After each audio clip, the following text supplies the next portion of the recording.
सबने जो text book है वो ऑफिस से कलेक्ट कर ली होगी, और एक Recording मैंने in आपको जैसे कि progress. बोला था कि आपको नोटबुक जो है वो लेकर आनी है। मेरे हिसाब से सब लेकर आए होंगे। पहला पन्ना जो है वो मस्त एकदम ओपन करो और एकदम ताज़ा ताज़ा हेडिंग आप डालो। Chapter number 4, strategic choices. Chapter number 4, strategic choices, right.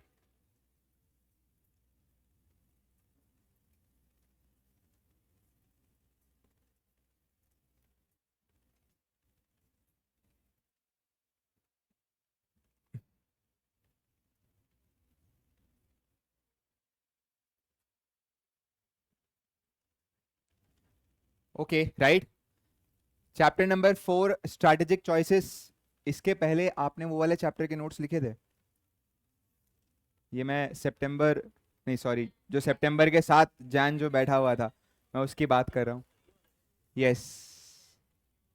हाँ, तो आप ऐसा मानना है कि सर थोड़ा सा वापस करवाएंगे, और मुझे लगता है मुझसे ज़्यादा आपको वापस करना है, तो टेंशन वाली बात ही नहीं, राइट।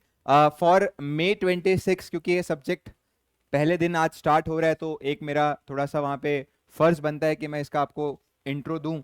बट मैं जितना ब्रीफली इंट्रो देता हूँ उतना नहीं दूंगा, बिकॉज कुछ जन ऑलरेडी सब सुनकर बैठे हैं, तो फिर वो मज़ा नहीं आता, पूरा एज सच थ्रिल खराब हो जाता है, राइट। तो थोड़ी सी हम लोग बेसिक डिस्कशन करेंगे सिलेबस के बारे में, और उसके बाद मोस्टली सीधा चैप्टर स्टार्ट करेंगे, राइट। यस, दो सब्जेक्ट का नाम हो गया स्ट्रैटेजिक मैनेजमेंट। थोड़ा बात आपको ऑलरेडी पता है। कौन से पेपर पे? 1 2 3 4 5 6। किसके साथ है? एफएम के साथ। कितने मार्क्स का है? चलो, ये बेसिक लेवल ऑफ नॉलेज अपने को है, ठीक है ना। अब मैं एक एडिशनल लेवल ऑफ नॉलेज आपको दे देता हूं कि ये जो 50 नंबर है, 50 नंबर, मात्र 50 नहीं, बहुत बड़ी अमाउंट है ये। 50 नंबर जो है वो आपको इजीली मिल जाएंगे। You just have to study only 5 chapters. जो होता है ना एफर्ट रिवॉर्ड रेशियो, उसके प्रपोर्शन में मुझे लगता है कि यार स्ट्रैटेजिक मैनेजमेंट बेस्ट है। जैसे हम लोग अकाउंट्स है, वो हम लोग कब से पढ़ते आ रहे हैं, और 100 मार्क्स के लिए अगर आप देखोगे तो यार कितने नंबर ऑफ चैप्टर्स है। ऐसे ही अगर हम लॉ की बात करें तो भी वहां पे काफी फैला हुआ सब्जेक्ट है। टैक्स की बात करें तो मैं बोलता हूँ शायद, तो सर कितना फैला हुआ है हम देख भी नहीं पा रहे सर, और जब देखने लगते तो पीछे वाला हम छोड़ देते हैं, ऐसा, राइट। कॉस्टिंग भी आई फील दैट कि भाई lot of number of chapters are there, और हर चैप्टर में बकायदा आपको प्रैक्टिस करनी है बहुत सारी। और एसएम की अगर मैं बात करूं, 1 2 3 4 5, ओनली 5 चैप्टर, जिसमें से मेरे ओपिनियन में मैं सबसे लेंदी मानता हूं चैप्टर नंबर 5 को। 1 2 3 4 तो आपका बातों ही बातों में हो जाना चाहिए, फॉर 2 रीजन। पहला, जितने भी यहाँ पे टॉपिक्स आपके चैप्टर्स के अंदर कवर्ड है ना, उसमें से जो टॉपिक्स प्रैक्टिकल सिनारियो के हिसाब से इंपॉर्टेंट नहीं है, वो वैसे ही इंस्टीट्यूट ने जब सिलेबस चेंज किया था तो निकाल दिए। तो आप समझ लो कि पहली बात तो 1 2 3 4 में कोई भी टॉपिक को लेकर सर ऐसे बोलते हुए दिखाई नहीं देंगे कि यार ये मेरे को लगता नहीं कुछ खास समझाने वाला है। हर टॉपिक पे बकायदा एक लंबा लंबा डिस्कशन हो सकता है। मुझे ही वहां पे रोकना पड़ेगा कि भाई सिलेबस को भी खत्म करना है। और इसीलिए पहला रीजन तो हो गया कि सर कि एवरी टॉपिक इज प्रैक्टिकल। दूसरा है, थियरी में एक हमेशा प्रॉब्लम होती है कि काफी जो टॉपिक्स होते हैं वो आपके ना ओवरलैपिंग होते हैं, तो ऑफन केस बेस्ड क्वेश्चंस में आइडेंटिफाई करते हैं आपको दिक्कत आती है। यहां पे ऐसा बिल्कुल नहीं होगा। बहुत रेयर ऐसा होगा कि टॉपिक्स क्या है, ओवरलैपिंग है। जैसे ओवरलैपिंग क्या होता है, हम सबसे बेस्ट तब समझ सकते हैं जब हम बीएसटी के चैप्टर नंबर 4 to 8 की बात करें। शुरुआत प्लानिंग से होती थी और खत्म कंट्रोलिंग। हर केस स्टडी में लगता था प्लानिंग भी है, हर केस स्टडी में लगता था कंट्रोलिंग भी है, समझ नहीं आ रहा था, और अचानक से बीएसटी का वो चैप्टर नंबर 2 का क्वेश्चन निकलता था। मेनली ऐसे क्योंकि management is a single word जो पूरे 8 चैप्टर्स में आपको बार बार दोहराया जा रहा है, राइट। यहां पे ऐसा नहीं है। बहुत तरीके से सिलेबस को एकदम शॉर्ट करके रखा हुआ है। चैप्टर नंबर 5 डेफिनेटली लेंदी है, इसलिए वो रिपीट मोड पे अपने को रेगुलरली अगर आप स्टडी करोगे तो आप मान के चलो एसएम आपका पकड़ में रहेगा। एक चैलेंज जो आपको एसएम के अंदर मेनली फेस होने वाला है, दैट इज कि ये सब्जेक्ट इजी है।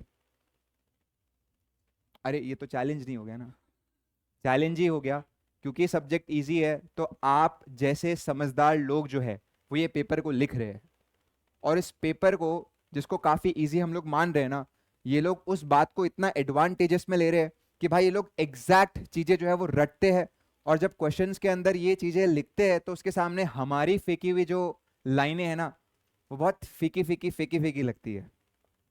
क्योंकि मैंने देखा आप सबका पेपर अकाउंट्स के अंदर खास करके एएस मैंने देखा है, थोड़ी बहुत थियरी आपको लिखनी पड़ती है टू सॉल्व अ क्वेश्चन। क्या गजब की आप थियरी लिखते हो, स्क्रिप्ट बन जाती है वो स्टैंड अप कॉमेडी की भाई, पीपीई बाप रे, राइट।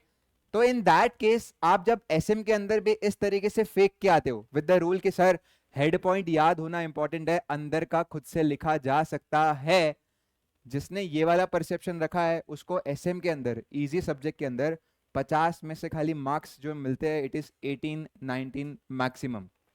ये मैं तब बोल रहा हूं जब एमसीक्यूज है आपके पेपर में 15 नंबर के, तो मतलब सर डिस्क्रिप्टिव में आप मान के चल लो। एक आदमी मेरे को बोलता है सर मैंने पूरा 50 अटेंड किया है, उसमें से 15 नंबर के तो एमसीक्यू थे, उसमें से मेरे 11 राइट है। मैंने बोला स्कोर कितना आया, बोला सर 18 नंबर आए। तो मतलब 35 मार्क्स का जो डिस्क्रिप्टिव उसने लिखा है, क्या लिखा है, उसको आए कितने, खाली 7। और इसके सारे हेड पॉइंट्स करेक्ट थे, बट फिर भी चेकर को मन नहीं हुआ मार्क्स देने का for a very simple reason, उससे आगे बैठने वाले ने बहुत बेहतर लिखा है और उसके बाद आने वालों ने भी बहुत बेहतर लिखा है। और यहाँ पे जब चॉइस आ रही है कि यार मैं किसको नंबर दूं, तो the choice is very clear. मैं नहीं बोलता हूं कि एक एक लाइन आपको रटनी पड़ेगी, नो डाउट उतना याद रखा भी नहीं जा सकता, बट यार आपको कुछ कीवर्ड्स तो कंपलसरी एज इन मेंशन करने ही पड़ेंगे। तो मेनली अगर हम देखें तो ये सब्जेक्ट के अंदर जो चैलेंज आएगा वो है कि सब बैठा याद करना, जो करना पड़ेगा। तो पहले से आप अपने दिमाग में वाला बैरियर तो हटा ही देना कि मैं थियरी में अच्छा नहीं हूं। बेटा पास होना है तो अच्छे बुरे की बात ही नहीं है, मुद्दा इसकी हर कुछ आपको पढ़ना पड़ेगा, बात खत्म। तो वो जितना जल्दी आप अपनाओगे उतना आपके लिए क्या होगा, अच्छा होगा। Now the first question is कि सर ये जो सब्जेक्ट है हमको ये साफ बताया गया था, जैसे सीए को लेकर एक परसेप्शन होती है कि सीए का जो सरनेम होता है इट इज अकाउंटेंट, और हमारे समाज में भी एक हल्का सा परसेप्शन वैसा है ही कि जो अकाउंटेंट है इसका मतलब है कि तुम लोग खाली क्या करोगे, अकाउंटिंग करोगे। इनफैक्ट 11वीं 12वीं में भी सर हमको भी यही लगता था कि मैं पूरे जीवन भर डेबिट क्रेडिट सीखूंगा तो मेरी रेपुटेशन ऐसे कैसे सोसाइटी में अच्छी हो सकती है। लोग बोलते हैं सीए वो है ये है, मैं थक चुका हूं ट्रायल बैलेंस टैली कर करके। और एक जीवन जो मुझे ऐसा बिताना है कि पहले तो फाउंडेशन दिया, इंटर दिया, फाइनल दिया, और उसके बाद मैं लोगों के क्या कर रहा हूँ, ट्रायल बैलेंसेस टैली कर रहा हूँ, इसमें क्या ही मजा है सर। बाकायदा धीरे धीरे अगर आप इंटर का सिलेबस देखोगे तो आपको पता चलेगा accountancy is just one part of this whole curriculum, और उसके अलावा आपको कितना कुछ सीखने मिल रहा है। एंड उसी में एक सब्जेक्ट है स्ट्रैटेजिक मैनेजमेंट। तो इंस्टीट्यूट ने तरीके से जब बात आई थी कि यार कौन से सब्जेक्ट्स को हटाना चाहिए, आप समझो 8 पेपर सीए इंटर में हुआ करते थे और उसमें से बचा कौन है, 6। और उनमें से भी 6 में से भी जो वन ऑफ द 6 पेपर में बच गया वो कौन है, एसएम। तो मुद्दा बहुत सिंपल सा था कि यार एग्जैक्टली खाली वही पेपर हम रखेंगे जो हमारे बच्चों के लिए रेलिवेंट रहेंगे, और एज अ सोसाइटी में वो पेपर्स को यूज करके हम लोग क्या कर पाएंगे, ज्यादा कंट्रीब्यूट कर पाएंगे। तो मुद्दा उठता है कि सर स्ट्रैटेजिक मैनेजमेंट जरूरी तो बहुत है, बट हमारे सीए सिलेबस के अंदर इसको इंट्रोड्यूस करने के पीछे का थॉट क्या था, पहले वो थोड़ा सा मैं आपको बताता हूँ। और उसके बाद बाकायदा एक इंट्रो वाला लेक्चर होता है जो मुझे ऐसा लगता है कि भाई डिस्पाइट बिंग कुछ बैठ चुके हैं, कुछ जानते हैं, मैं तो सेम एक्साइटमेंट के साथ बताऊंगा क्योंकि मुझे पर्सनली ये सब्जेक्ट बहुत सही लगता है भाई, राइट। गिवन अ चॉइस कि सर आपको पढ़ाना क्या पसंद है, क्योंकि सर दोनों चीज़ें पढ़ाते हैं, कौन से, अकाउंट्स और एसएम। मुझे एसएम पढ़ाना बहुत अच्छा लगता है, नो डाउट अकाउंट्स बेकार नहीं पढ़ाता हूँ मैं, नो डाउट, राइट। बट मुद्दा इसकी यार एक होता है ना जिसके अंदर यार इसमें तो खाली बोलते ही रहना है, उसमें बहुत ऐसा होता है कि पहले तुम करके दिखाओ फिर मैंने किया, इसमें ऐसा कुछ नहीं है, खाली मैं बोलूंगा और तुम सिर्फ सुनोगे, ऐसी जगह पे बहुत अच्छा लगता है मुझे, राइट। तो सबसे पहली बात है कि sir why SM in our curriculum, right. देखो बहुत एक, मैंने जब ये कोर्स में एंटर हुआ था तो बहुत एक ऐसा ना सीए को लेकर सोसाइटी के अंदर एक परसेप्शन चलता था, राइट, कि समाज वाले ना हमसे हर चीज की एडवाइस बाय डिफॉल्ट एक्सपेक्ट करते थे। एक सिंपल सी बात कि यार तू तो सीए है, एक बार बताना जरा ये पैसे मैं कौन से बिजनेस में लगाऊं, तू तो सीए है, एक बार बताना ये पैसे मैं कौन से शेयर्स में लगाऊं, अरे तू तो भाई सीए है, तू बता मेरे को प्रोडक्ट की प्राइस क्या रखनी चाहिए, तू सीए है बता भाई टैक्स कैसे मैं बचा सकता हूं, तू सीए है मुझे ये बता कि भाई ये टेक्नोलॉजी काम करेगी कि भी नहीं करेगी। हमको टेक्नोलॉजी का टीबी पता हो या ना हो, बट हमको अल्टीमेटली ऐसे चढ़ाया जाता था। और किसी दिन अगर मैं कोई सामाजिक इशू में नहीं बोल पा रहा हूं, वो है भी नहीं मेरे परसेप्शन में, it is like for example कि इसको इससे शादी करनी चाहिए कि नहीं करनी चाहिए, ऐसा मुझसे पूछ रहा है और मैं बोलता हूं मेरे को क्या पता, अबे तू सीए, तेरे को पता होना चाहिए ना। हर बात के लिए हमेशा यही है, तू सीए, तेरे को पता होना चाहिए ना। किसी जगह पे मैं जवाब नहीं दे पाया तो ऐसे मुंह पे मेरे को लाइन फेंक के मार देते। बकायदा हम लोग का खतरनाक एक्सप्लॉइटेशन हो रहा था। जो एडवाइस लेते टाइम आदमी पूछ तो 4 बार रहा था कि भाई कौन से बिजनेस में पैसे लगाने चाहिए, और मैं तरीके से, क्योंकि दिमाग में अपन ने इतना सब्जेक्ट पढ़ा हुआ है कि आप इंटरलिंकिंग बहुत अच्छे से कर सकते हो। तो जब आप तरीके से किसी को एडवाइस देते थे कि ये बिजनेस में पैसा डाल, तो वो अगला जो है आपके टुवर्ड्स ग्रैटिट्यूड एक्सप्रेस करता था, क्या भाई थैंक यू वेरी मच, 1 साल बाद भाई बहुत मजा आया, तूने जो एडवाइस दी थी ना वो एकदम सुपर्ब थी। बट भाई ठीक है, ग्रेटफुल रहना चाहिए, बट ग्रेटफुल के साथ साथ थोड़े से पैसों की भी तो शेयरिंग होनी चाहिए। तो अगले से आप पैसे मांग ही नहीं पाते थे, क्यों? ये तो चलती फिरती चाय वाली एडवाइस थी कि तुम चाय पे बैठे हो, अगले ने आपसे पूछ लिया, क्योंकि हमारा कोर तो हम क्या देखते थे, टैक्स। किसी का टैक्स बचाया तो उसकी कंसल्टेंसी में पैसा लेंगे। धंधे की कंसल्टेंसी जो हो रही है, प्राइसिंग क्या रखे, प्रोडक्ट कौन सा लॉन्च करे, कौन सी जगह पे प्रमोशन करे, ये सब जगह पे हम बहुत बेहतर एडवाइस दे सकते हैं, because we are a person जो कॉमर्स के अंदर एकदम क्रीम क्राउड है, और जो इतना सारा सब्जेक्ट इतना डिटेल में पढ़ रहा है, और उसके बाद जब 2-3 साल आप प्रैक्टिकल एक्सपीरियंस ले लेते हो, तो मुझे लगता है कि बाय डिफॉल्ट हम लोग को धंधा करना आ जाता है। और इसीलिए जब कोई एडवाइस हमसे पूछता है तो बकायदा कितना तरीके से हम एडवाइस बताते हैं, एंड वो बहुत जल्दी बता देते हैं। बट जब पैसे चार्ज करने की बात आती है तो अगला बोलता है भाई इतनी सी बात के कोई पैसे लेता है क्या? चाय पे बैठे बैठे तेरे को क्या पूछ लिया कि कौन सी जगह पे पैसे लगाने चाहिए, तो मैक्सिमम चाय पिला दी, उससे चुप हो जा, बाकी उससे आगे तो कुछ एक्सपेक्ट करता है क्या? नहीं। इंस्टीट्यूट बोला बहुत बड़ा सोर्स ऑफ इनकम क्या हो रहा है दोस्त, कॉम्प्रोमाइज हो रहा है। हम टैक्स की कंसल्टेंसी में तो भर भर के पैसा वसूल रहे, बट जिस कंसल्टेंसी में हमारे पैसे आ सकते हैं उसमें आ नहीं पा रहे, वो है बिजनेस कंसल्टेंसी। बिजनेस कंसल्टेंसी के पैसे बकायदा बहुत सारे इंस्टीट्यूशन चार्ज करती थी, जैसे कि बीसीजी हो गया, बॉस्टन कंसल्टिंग ग्रुप, मैकेंसी हो गया, इनफैक्ट डेलॉयट का भी एक काम है जो बिजनेस कंसल्टेंसी करता है। बट वो लोग यूजुअली किसको हायर करते थे पता है? एमबीए को, management in business administration, who are better to consult about business MBA. लेकिन वहीं रतन टाटा का एक स्टेटमेंट था कि I need CA to manage my business, but I need MBA to represent in front of audience that how we manage our business. आसान भाषा में, वालों को पता सब कुछ है लेकिन 4 लोगों के सामने बोलना कुछ नहीं आता है। तो आप एडवाइस तो बहुत अच्छी दे सकते हो, but how to put your advice, उसमें अपने क्या कर देते हैं, लैक कर देते हैं। तो दो ऐसी चीज थी जिसकी बहुत कमी महसूस हो रही थी। एक तो स्ट्रक्चर की, कि वाइल गिविंग एडवाइस अगर हम सामने वाले को बताएंगे कि देख कैसे स्ट्रक्चरल वे में हम लोग ने एडवाइस डिराइव किया। जैसे टैक्स प्लानिंग में क्या होता है कि जब आप बोलोगे कि तू ये कर ले पैसा बच जाएगा, तो अगले को क्या लगेगा, ये 2 मिनट तो तूने लिए ये सब बताने में, लाख रुपए किस बात का मांग रहे हैं। फिर आप उसके मुंह पे फेंक के मारो, इस सेक्शन में भी मैं सोच सकता था, ऐसा कर सकता था, वैसा कर सकता था, क्या तेरे को ये सब पता है क्या, फलाना ठिकाना। जितना आप उसको ये बड़ा सा बैकग्राउंड समझाओगे कि तुमने इतनी सी एडवाइस के लिए कितनी मेहनत की है, उतना आपसे अगला क्या करेगा, सामने वाला बोलेगा कि यार और 4 ले ले भाई, बस कर। ऐसे में भी आपको इस तरीके से कहीं ना कहीं एक फ्रेमवर्क दिया जाता है कि when you are giving an advice, तो थोड़ा सा तरीके से सोचोगे ना, तो जो चीजें एडवाइस देते वक्त छूट रही है ना, हम उन चीजों को भी क्या करेंगे, पकड़ लेंगे। जैसे कि फॉर एग्जाम्पल हम 4 एंगल तो बहुत अच्छे से सोच पाते हैं, बिकॉज हम अभी किसके हिसाब से एडवाइस दे रहे हैं, गट फीलिंग के हिसाब से। लेकिन हर कुछ गट फीलिंग के हिसाब से नहीं हो सकता, देर आर सम एंगल्स जो आप छोड़ रहे हो।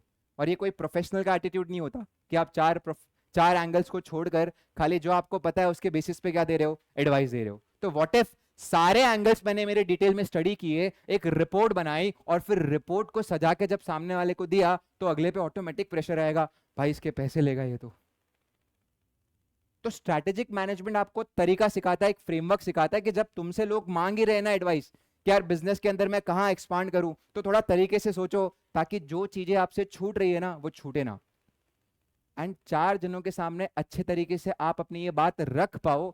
उसके लिए वो ओरिएंटेशन ट्रेनिंग आपके सिलेबस में इंट्रोड्यूस की गई, जो आपको बकायदा जो आपने सीखा है, वो सीखा हुआ क्या सिखाते हैं, बोलना सिखाते हैं, जो हम अक्सर बोल नहीं पाते।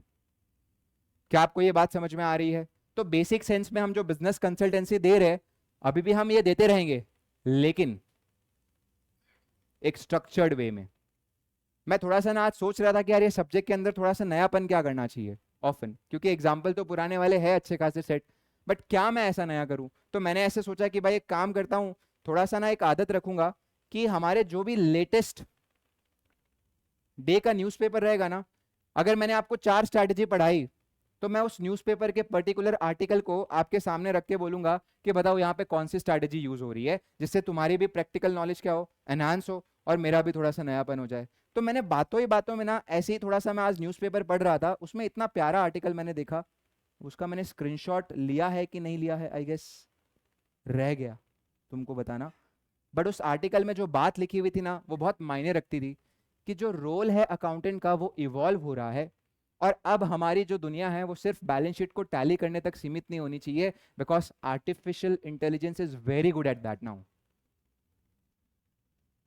आज के टाइम पे इंडस्ट्री को वैसे अकाउंटेंट चाहिए जो आपके महीने के बीच में थोड़ी सी उनको डेटा पता चली तो उसके बेसिस पे आपको क्या प्रोवाइड कर दे, एडवाइस प्रोवाइड कर दे। रेशियो एनालिसिस तो स्टेटमेंट बनने के बाद सभी कर सकते हैं, व्हाट इफ स्टेटमेंट बनने के दौरान आप क्या करते रहो, बीच में इनपुट देते रहो। तो एज अ अकाउंटेंट आपका एक और रोल हो जाता है which is consultant, accountancy plus consultancy. In that way we can add value to the society. So sir, subject तो बहुत सही है और तरीके से ड्राफ्टेड है, ये आदमी का इतना इंपॉर्टेंट रोल है वो मैं आपको बता देता हूं, जिसको हम बोलते हैं स्ट्रैटेजिस्ट। जो आदमी स्ट्रैटेजी बनाता है उसे हम लोग क्या बोलते हैं, स्ट्रैटेजिस्ट। हमारे यहाँ पे ये 5 चैप्टर्स है, मैं एक एक करके बताऊंगा, बट अभी हम लोग बेसिक थोड़ी सी किसकी बातें कर रहे हैं, इंट्रोडक्शन की। आ रही है बात आपको समझ, राइट? तो एक आदमी जो स्ट्रैटेजी बनाता है उसे हम लोग बोलते हैं स्ट्रैटेजिस्ट, और मुझे लगता है वो आपका सीईओ भी हो सकता है, वो आपका बीओडी भी हो सकता है, वो आपका जनरल मैनेजर भी हो सकता है। It is much more about, ये जो स्ट्रैटेजी वर्ड है ना, ये दिया है अंग्रेजों ने, बट मुझे ऐसा लगता है कि यार ये हर लिटरेचर में किसी ना किसी नाम से अकर हुआ ही है, विच इज इंडिया की अगर मैं बात करूं, हिंदू कल्चर की अगर हम बात करें, तो ऑफन स्ट्रैटेजी को हम लोग हिंदी में क्या बोलते हैं, रणनीति। क्या बोलते हैं, रणनीति। और मुझे लगता है कि ये रणनीति कोई बिजनेस वर्ल्ड से नहीं आई है। एक सिंपल सा अगर आपका मैं बैकग्राउंड सेट करूं, तो ये जो रणनीति वर्ड है ये वॉर से आई है, और मुझे लगता है कि war is a very old part of our history. अभी भी हो ही रहा है, बस नाम चेंज हो गया है। बाउंड्री वॉर से क्या हो गया है, टैरिफ वॉर। वॉर तो अभी भी हो ही रहा है, बट ये वॉर जहां जहां पे एग्जिस्ट करेगा वहां वहां पे आपको इस शब्द की जरूरत पड़ेगी, और इसका नाम क्या हो गया, strategy. And the person who is making the strategy, उसको हम लोग क्या बोलते हैं, स्ट्रैटेजिस्ट। क्या इतनी बात आपको क्लियर है यहाँ पे? तो मैं तो बोलता हूँ कि यार बहुत ओल्ड की अगर हम एज की बात करें तो भी स्ट्रैटेजिस्ट तो ऑफन लोग बनाते ही थे। एंड मैं हमेशा एक एग्जांपल देता हूँ कि स्ट्रैटेजिस्ट जो आदमी है ना, ये इतना इंपॉर्टेंट है कि भाई जो आदमी कंगाल है ना उसको भी मालामाल बना सकता है। एंड मुझे एक एग्जांपल बहुत अच्छा लगता है from the Mahabharata, right? Shri Krishna ji, he is a person who acted as a strategist. ठीक है ना? एक इंसिडेंस होता है जो मैं तुम्हारे साथ शेयर कर सकता हूँ ना, डिस्पाइट बिंग के मैंने शेयर किया हुआ है, बट मेरे को तो बताना है, मई 26 वालों को बताना है यार, जान वाले साथ में देंगे। कितने जन महाभारत देखे? बहुत जन देखे भाई, सब एकदम। जो नहीं देखे वो फोमो फील कर रहे होंगे, राइट? जापानीज शोज से भी बाहर आओ भाई, अपने भी है कुछ अच्छे अच्छे ऐसे। बहुत सही, मतलब आप समझ लो मैंने तो अपने सीए जर्नी के दौरान देखा था। और अगेन महाभारत दो टुकड़ों में बटी हुई है, first is Ramanand Sagar and second is star plus. मैंने स्टार प्लस वाली देख ली, मैं तो एकदम फैन बन गया उसका। कोई भी, मैंने पुलकित सर को सजेस्ट कर दिया, सर बोले भाई क्या सही बनाई हुई है, सर देखना चालू कर दिया, but it is very long, तो फ्लो मिल नहीं पाता है, बट बहुत सही बनी है। ये मैं आपको मोटिवेट नहीं कर रहा हूँ कि आज से देखना चालू कर देना है,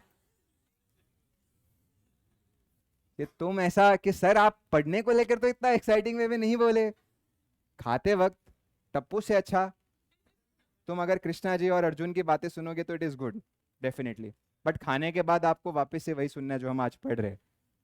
ठीक है सर, कौन सा ऐसा इंसिडेंट है सर? ये मेरे हिसाब से कुछ लोग मुझे ऐसे ब्लूटिक देना कि हाँ यार ये इंसिडेंट था तो सही, राइट? वॉर जब शुरू होने वाला था तो दो जन के बीच में लड़ाई थी, one was Kauravas and second was Pandavas. Basics clear है, राइट? कौरवास अधर्मी, पांडवास धर्मी। बट तुम्हें पता है कौरवास के अंदर ना जो दुर्योधन है, दुर्योधन ने जो है वो ऐसा कृष्णा जी को जाके बोला कि आप ना क्यों तो टाइम पास कर रहे हो, why there is a need to fight the war. क्योंकि देखो हमको पता है कि ये जो युग है उसमें आप ना एज अ ह्यूमन बीइंग अवतार नहीं लिए हो, आप एज अ गॉड ही लिए हो। पता है आप मेरे को भगवान हो, ठीक है ना। तो आप अगर इनके साइड से स्टैंड करोगे तो फिर कैसे बात चलेगी रे। मेरे को मजा नहीं आ रहा इसमें तो, राइट। मेरे को वॉर नहीं लड़ना है।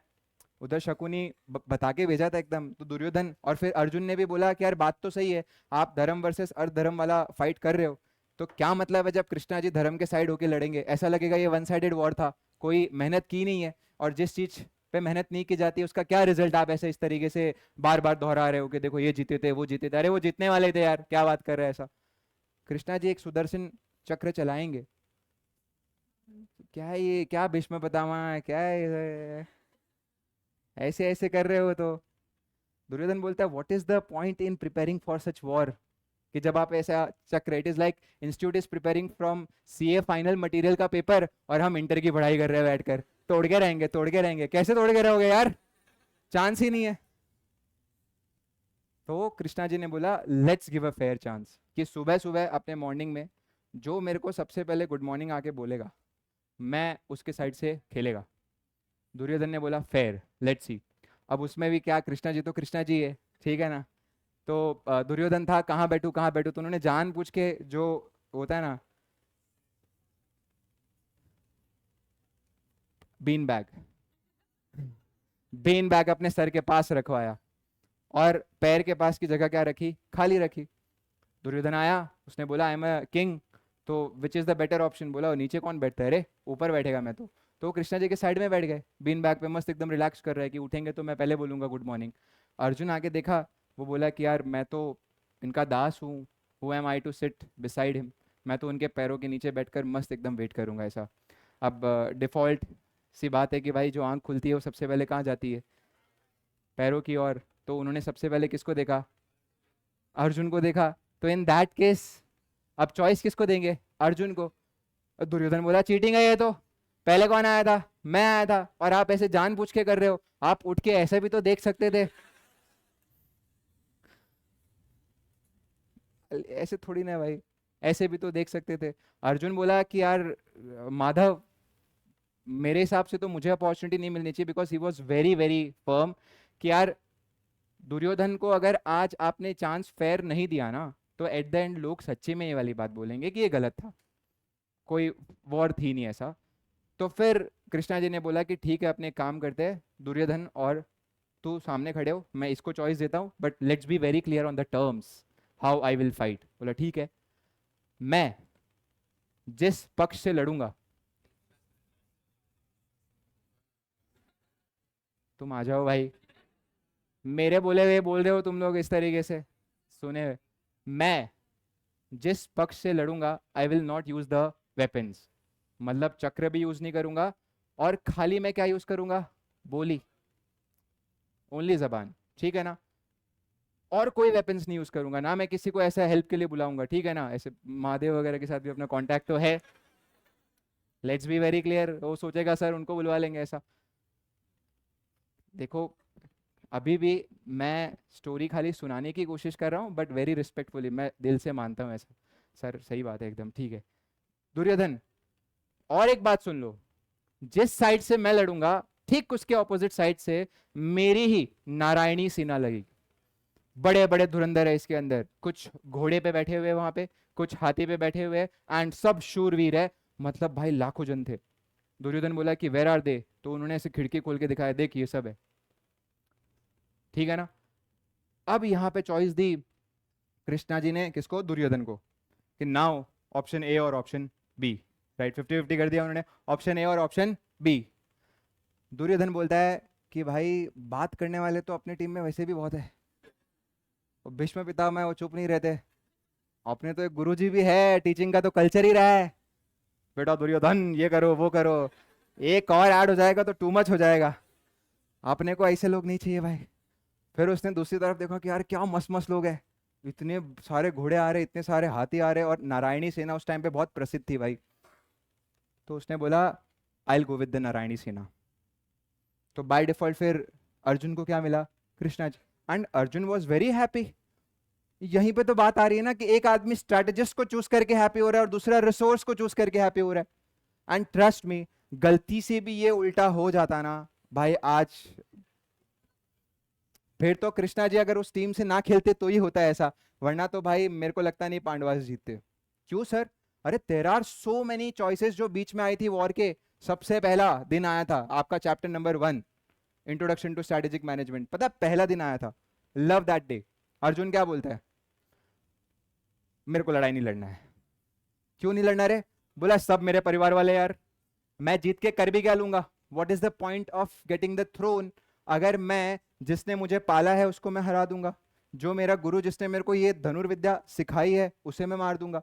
और ये भाई लोग मेरे साथ बचपन में तो खेले ही हम लोग, तब थोड़ी ना था ये सब, इनको मैं कैसे मार सकता हूँ माधव? कृष्णा जी ने बोला भाई इसके विजन में डगमगा रहा है सब कुछ, there is lack of clarity why is fighting the war. इसको लग रहा है तो थ्रोन के लिए वॉर लड़ रहा है और मैं धर्म एस्टैब्लिश करने के लिए लड़ा रहा हूं। तो फिर कृष्णा जी ने फुल एकदम भाई जो विजन उसको दिखाया, उसके बाद अर्जुन एक टाइम भी नहीं ऐसा लगाया कि भाई किस पे मैं बाण चला रहा हूँ, उसने बोला जो आया मैं चलाएगा, जो आया मैं चलाएगा। कृष्णा जी ने बहुत सिंपली क्या किया, विजन क्लियर किया। चैप्टर नंबर 1 में भी विजन की बात ही है। विजन क्या क्लियर किया पता? You are not fighting against your relative, you are fighting against the bad souls. और तू भी ना कोई खास अलग अपने आप में इंडिविजुअलिटी नहीं है, पर्सनालिटी नहीं है, तेरे अंदर भी क्या है, आत्मा ही है।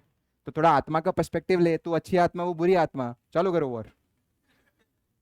बट इतना सीरियस नहीं, मतलब वो दो कर्म योग की बातें आती है, राजयोग की बातें आती है, राइट?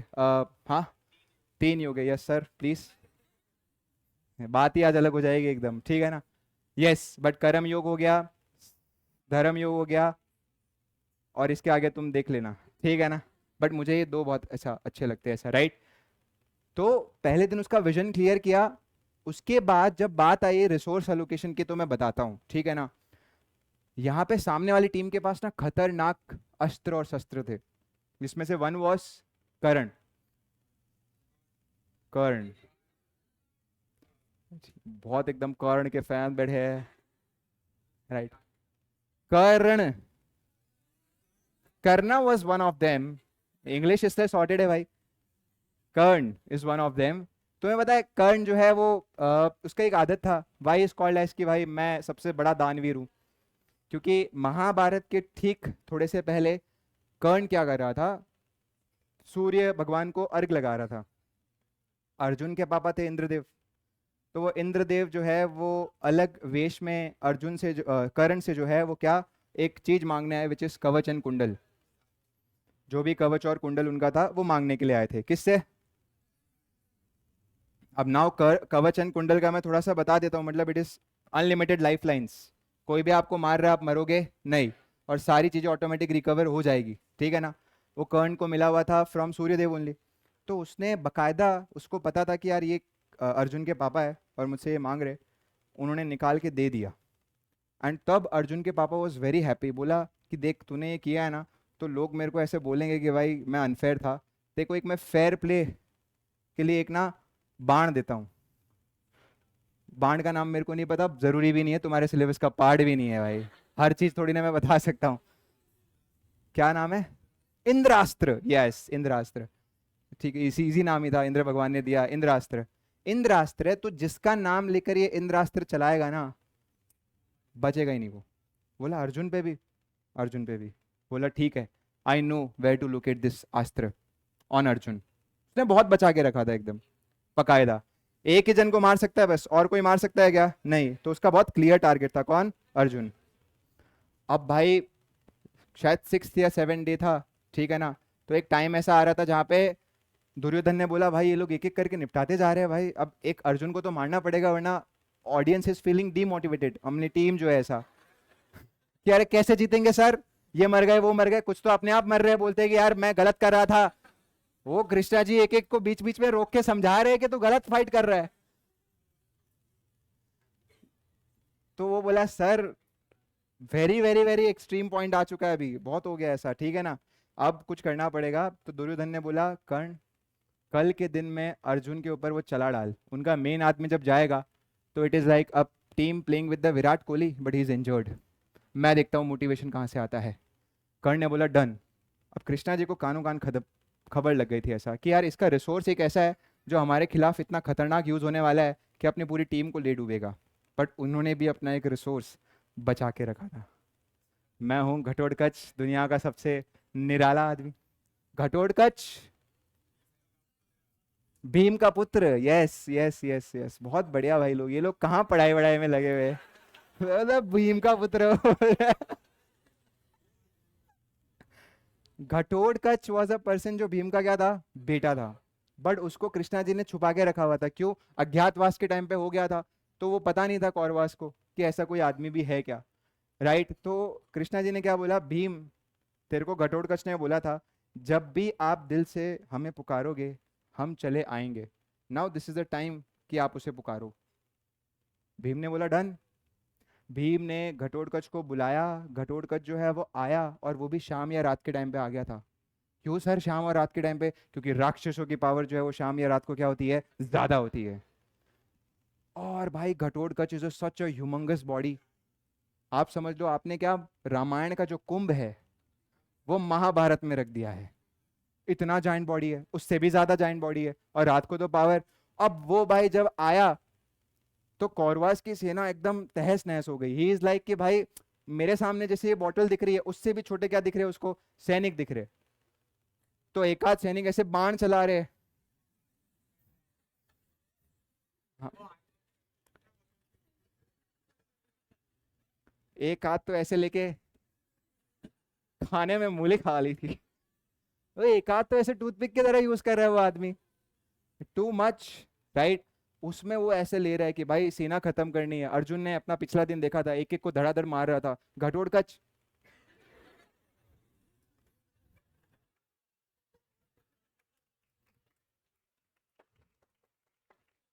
बता रहा हूँ, एक ऑल्टरनेटिव करियर भी था जो रह गया मेरा।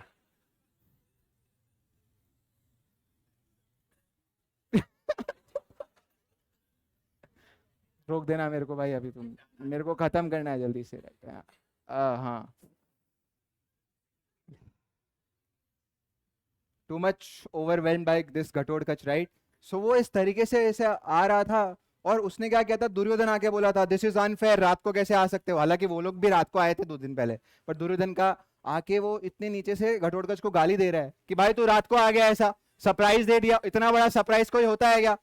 तो घटोत्कच ने बोला ये कौन आदमी, बोला यही छह ज्यादा जो चुलचुल कर रहा है। ऐसे उठाया उसको इस तरीके से। वो एकदम, अबे करण किधर है, करण किधर है, बचा मेरे को। बोला इसको मैं नहीं मार पा रहा हूं। अरे वो चला चला, अरे it is reserve for Arjun. अबे मैं बचूंगा तो अर्जुन के साथ लड़ेगा ना तू यार। एंड एंड यू नो कि भाई इसके बाद क्या हुआ। घटोत्कच के ऊपर हमारे कर्ण ने बाण चला दी। End of the story. ये सिर्फ एक बार की बात नहीं है। कितने ऐसे रिसोर्सेस है जो बकायदा कृष्णा जी ने इंटेंशनली वेस्ट कराए to win the war. And हम उसके परसेप्शन में उसको वेस्ट बोल रहे हैं, but that is called as effectively utilising the resource. That is सही जगह पे क्या करवाए, यूज करवाए। आप ऐसे नहीं कर सकते हो ना कि मैं पैसे भी बचा के रखूंगा और मेरे को वॉर भी जीतना है। थोड़े तो लगाने पड़ेंगे, बट एक आदमी चाहिए जो बताए हम लोग को कि कौन सा पैसा कहाँ पे लगाएंगे।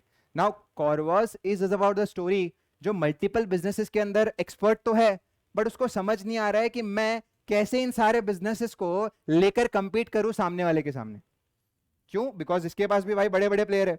ऐसा नहीं है, भीष्म पितामह हो गए, उनकी भी बहुत गाथा है। गुरु द्रोणाचार्य हो गया, या हर प्लेयर मैं बोलता हूं भाई सुपर एकदम A category. But he doesn't know how to use this. और इनके अंदर वो है ही नहीं एक जन जो ये रिसोर्स को क्या कर सके, चैनलाइज कर सके। But here the only one person जिसका रोल मेरे को लगता है कि इतना क्लियर था, क्योंकि अर्जुन अगर पहले दिन वॉर नहीं लड़ता तो ये कभी महाभारत स्टार्ट हो ही नहीं पाती। तो एक विजन क्लियर करने की बात आ गई। दूसरा है कितने सारे महावीर जो है वो कहाँ कहाँ पे हम यूज करें, उसकी बात आ गई। राइट? एंड बीच बीच में जब दुख हो रहा था, जैसे बीच में अर्जुन के बेटा मर गया था, युधिष्ठिर का जो, युधिष्ठिर ताऊजी हो गए तो उनका जो रिलेटिव है, कम बैक भाई ऐसे। क्या बोलते भाई ताऊजी के उसको, जो भी है, भतीजा है। सही जा रहा था मैं, युधिष्ठिर के भतीजे की बात कर रहा था, अभिमन्यु, जिसका नाम अभिमन्यु था। अभी मन्यु जो है वो मर गया था, तो अर्जुन वॉज सो डिमोरलाइज्ड, और उसने बोला था उसने भाई उसने तो कमिट, छोड़ो यार रुकना पड़ेगा, राइट। उसने ऐसे कमिटमेंट दे दी थी कि आज अगर वो क्या नाम था, जरासन नाम था, उसको अगर मैं आज नहीं मारा तो मैं खुद ही मर जाऊंगा। वो तो उतना पागल हो गया था। मुझे लगता है कि सेम बिजनेस के अंदर होता होगा, जब भी कंपटीशन कुछ कर देता होगा तो हमारी मैनेजमेंट ऐसे पागल हो जाती होगी कि यार इसको हराने के लिए कुछ ना कुछ करना पड़ेगा ही पड़ेगा। बट हर टाइम आपको ऐसा करना नहीं पड़ता। कुछ जगह पे आपको पेशेंटली ऑब्जर्व करना पड़ता है, मौके ढूंढने पड़ते हैं, सही मौकों पे करना पड़ता है। तो सोचो, वॉर के अंदर जो चीजें होती है, मुझे लगता है सेम टू सेम बिजनेस में ही होती है। वहां पे लड़ाई जो है वो किंगडम्स की थी, दूसरे युद्ध को जीतने की थी। यहाँ पे जो लड़ाई है वो कंपटीशन को बीट करने की है। एंड द मुझे लगता है सिनारियो इज एब्सोल्युटली सेम। उधर भी हम इमोशनली अटैच थे विद द ओल्ड किंगडम, यहाँ पे भी हम इमोशनली अटैच्ड होते हैं with our growth, with our resources. तो जब कंपटीशन कुछ हलचल करता है तो हमें हमेशा मन क्या करता है कि भाई हम भी कर लेते। इट इज लाइक जोमैटो अगर डिस्ट्रिक्ट वाली ऐप के अंदर आ गया और उसने मूवीज की टिकट्स बेचनी चालू कर दी, तो स्विगी के मन में भी तो आया होगा ना कि यार हम भी तो वो प्लेटफॉर्म अपना सेम यूज कर सकते हैं to enter into such business, why we are not using it. But there should be a someone जो बताए कि भाई हमको अपने विजन के हिसाब से डिसीजन लेना है, ऐसे कंपटीशन के हिसाब से नहीं, क्योंकि ये तो फोमो वाला फील हो गया। तो सेम टू सेम प्रॉब्लम मुझे लगता है कि आप यहाँ पे क्या कर सकते हो, वॉर और जो बिजनेस के अंदर होती है उसको एज एन मैच कर सकते हो। In fact there will be so many examples जो मैं एक वॉर के ही लूंगा, बट वो आपको कहाँ पे मीट होते दिखाई देंगे, बिजनेस के अंदर। सो हेंस भाई आदमी तो बहुत इंपॉर्टेंट है। कौन? स्ट्रैटेजिस्ट। क्या अलोकेट करने के लिए? रिसोर्सेस। सही जगह पे क्या लगना चाहिए? सही रिसोर्स लगना चाहिए। क्या इतनी बात क्लियर है? अब 5 पार्ट्स में आपका पूरा ये सिलेबस डिवाइडेड है। मैं मेरे साइड से पूरी कोशिश करूंगा कि आपको केस स्टडीज क्रैक करने में दिक्कत ना आए और बातें कोई ऐसी ना हो जो समझ ना आए। बट एक मुद्दा जो मैं कराने में थोड़ा सा ऐसा लगता है कि काफ़ी नहीं हूँ, आपको वहाँ पे हेल्प करनी पड़ेगी, इट इज़ उसे याद करना। एंड अपने को वो एक आदत ऑडिट में पड़ी गई है कि हर दिन क्या, सुबह सुबह उठने से पहले या रात को सोते वक्त उठाएंगे और रेगुलरली रिवाइज करेंगे तो बातें दिमाग में बैठ जाएगी। तो उस तरीके से आपको रिपीटेटिवली इसे पढ़ते रहना है तो बैठ जाएगी। थोड़ा मैं याद करने के लिए टिप्स आपके साथ क्या कर दूंगा, शेयर कर दूंगा। Now let's come to the chapter number 4। लिखे यहाँ पे strategic choices.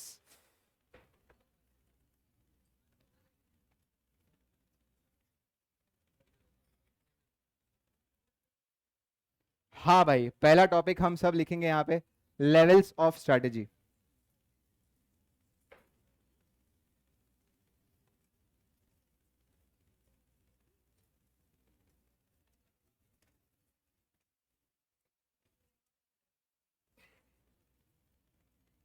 Levels of strategy, right? There are 3 levels of strategy. First, corporate level strategy.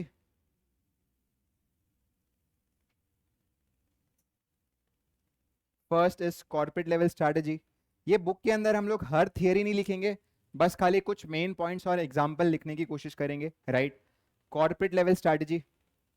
दूसरी हमारी हो गई functional level strategy.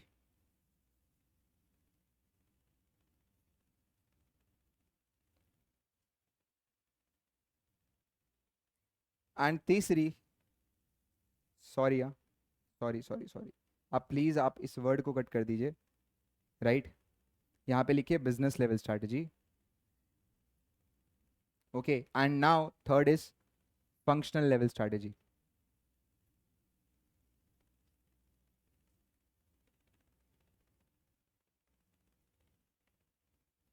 Corporate level strategy, business level strategy and functional level strategy, okay.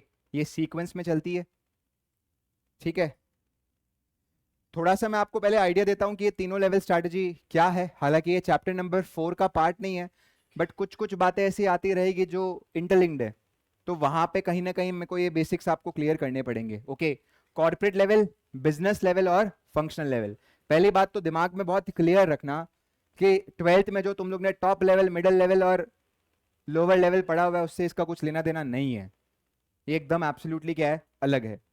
Corporate level strategy का मतलब होता है जब आप बिजनेस लेवल पे ऐसी स्ट्रैटेजी बना रहे हो कि आपको डिसाइड करना है कि हमारा क्या विजन होना चाहिए, हमें कौन से बिजनेस के अंदर एंटर करना है और कौन से बिजनेस से एग्जिट करना है, तो ऐसे स्ट्रैटेजी को हम लोग क्या बोलेंगे, कॉर्पोरेट लेवल स्ट्रैटेजी।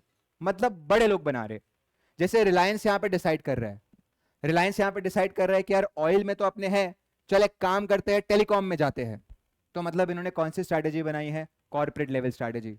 अडानी जी जब डिसाइड कर रहे हैं कि चलो हम भी सोलार के अंदर जाते हैं, from one business into another business, तो ये भी कौन सी स्ट्रैटेजी हो गई, कॉर्पोरेट लेवल स्ट्रैटेजी। जब हम डिसाइड कर रहे हैं कि we need to merge with this business, corporate level strategy. जब हम डिसाइड कर रहे हैं कि हमें इस बिजनेस से अब एग्जिट हो जाना चाहिए, अगेन कौन सी स्ट्रैटेजी हो गई, कॉर्पोरेट लेवल स्ट्रैटेजी। तो हम एक लाइन लिखकर ये बात को कंक्लूड कर सकते हैं कि corporate level strategy is to decide what business should be we in, कौन से बिजनेस में हम लोग को होना चाहिए, what business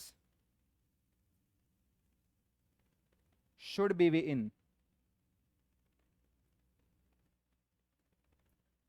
एंट्री कहां लेनी है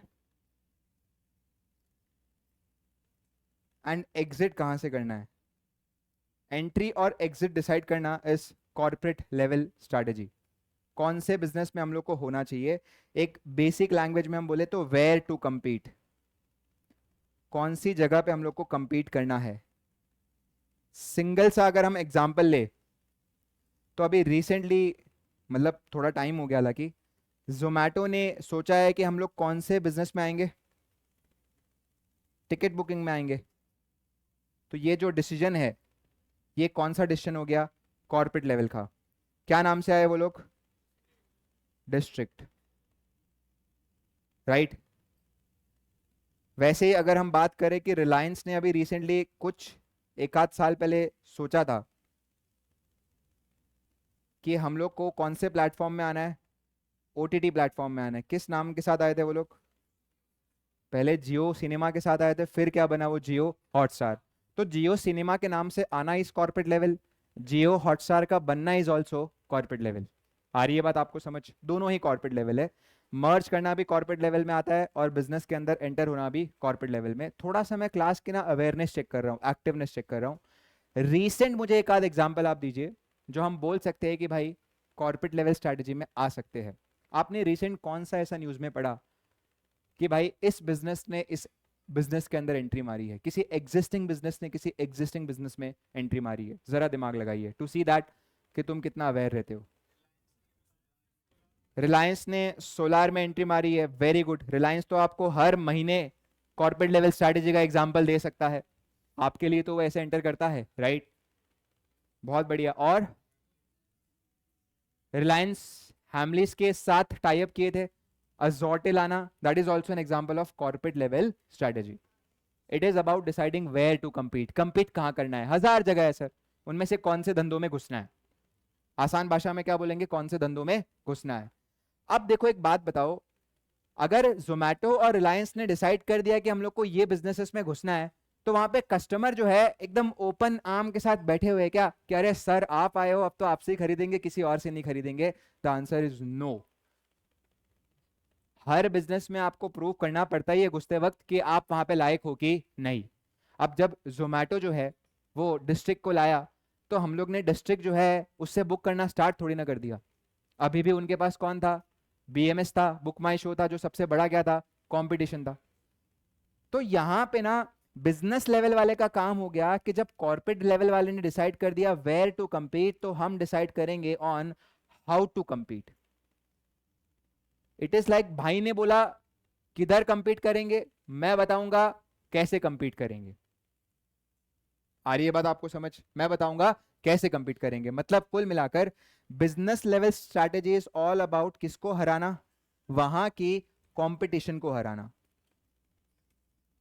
वहां की किसको हराना, कंपटीशन को हराना। That is business level strategy. जैसे तुम बताओ भाई, जोमैटो ने जब डिसाइड कर दिया कि हम टिकट बुकिंग बिजनेस के अंदर आएंगे, तो उन्होंने एग्जैक्टली कैसे compete करने का सोचा होगा।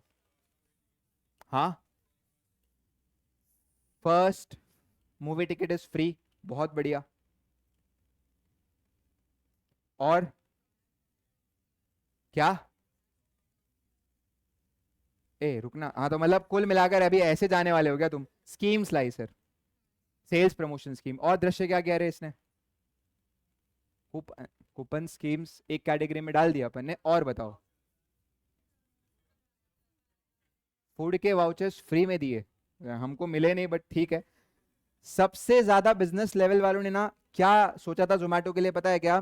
कि सर आपका ये जो एग्जिस्टिंग प्लेटफॉर्म है ना जोमेटो, वो जोमेटो के प्लेटफॉर्म को हम कैसे कैपिटलाइज कर सकते हैं, what is the meaning of this word capitalise, कैसे हम उसे यूज कर सकते हैं।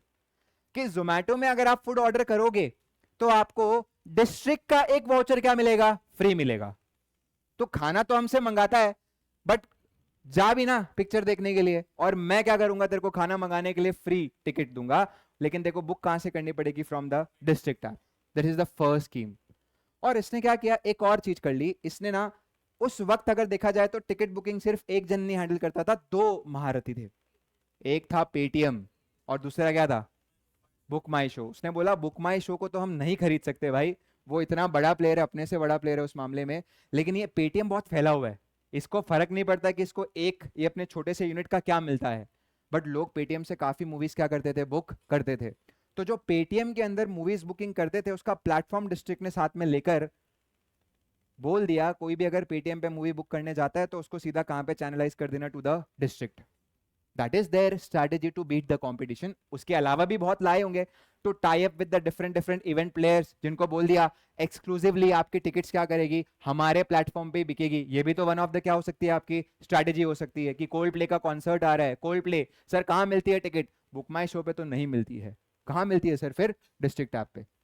तो आप ऐसे बड़े बड़े स्टार के साथ क्या कर सकते हो? कोलैबोरेट कर सकते हो, तो जनता आएगी देखने के लिए।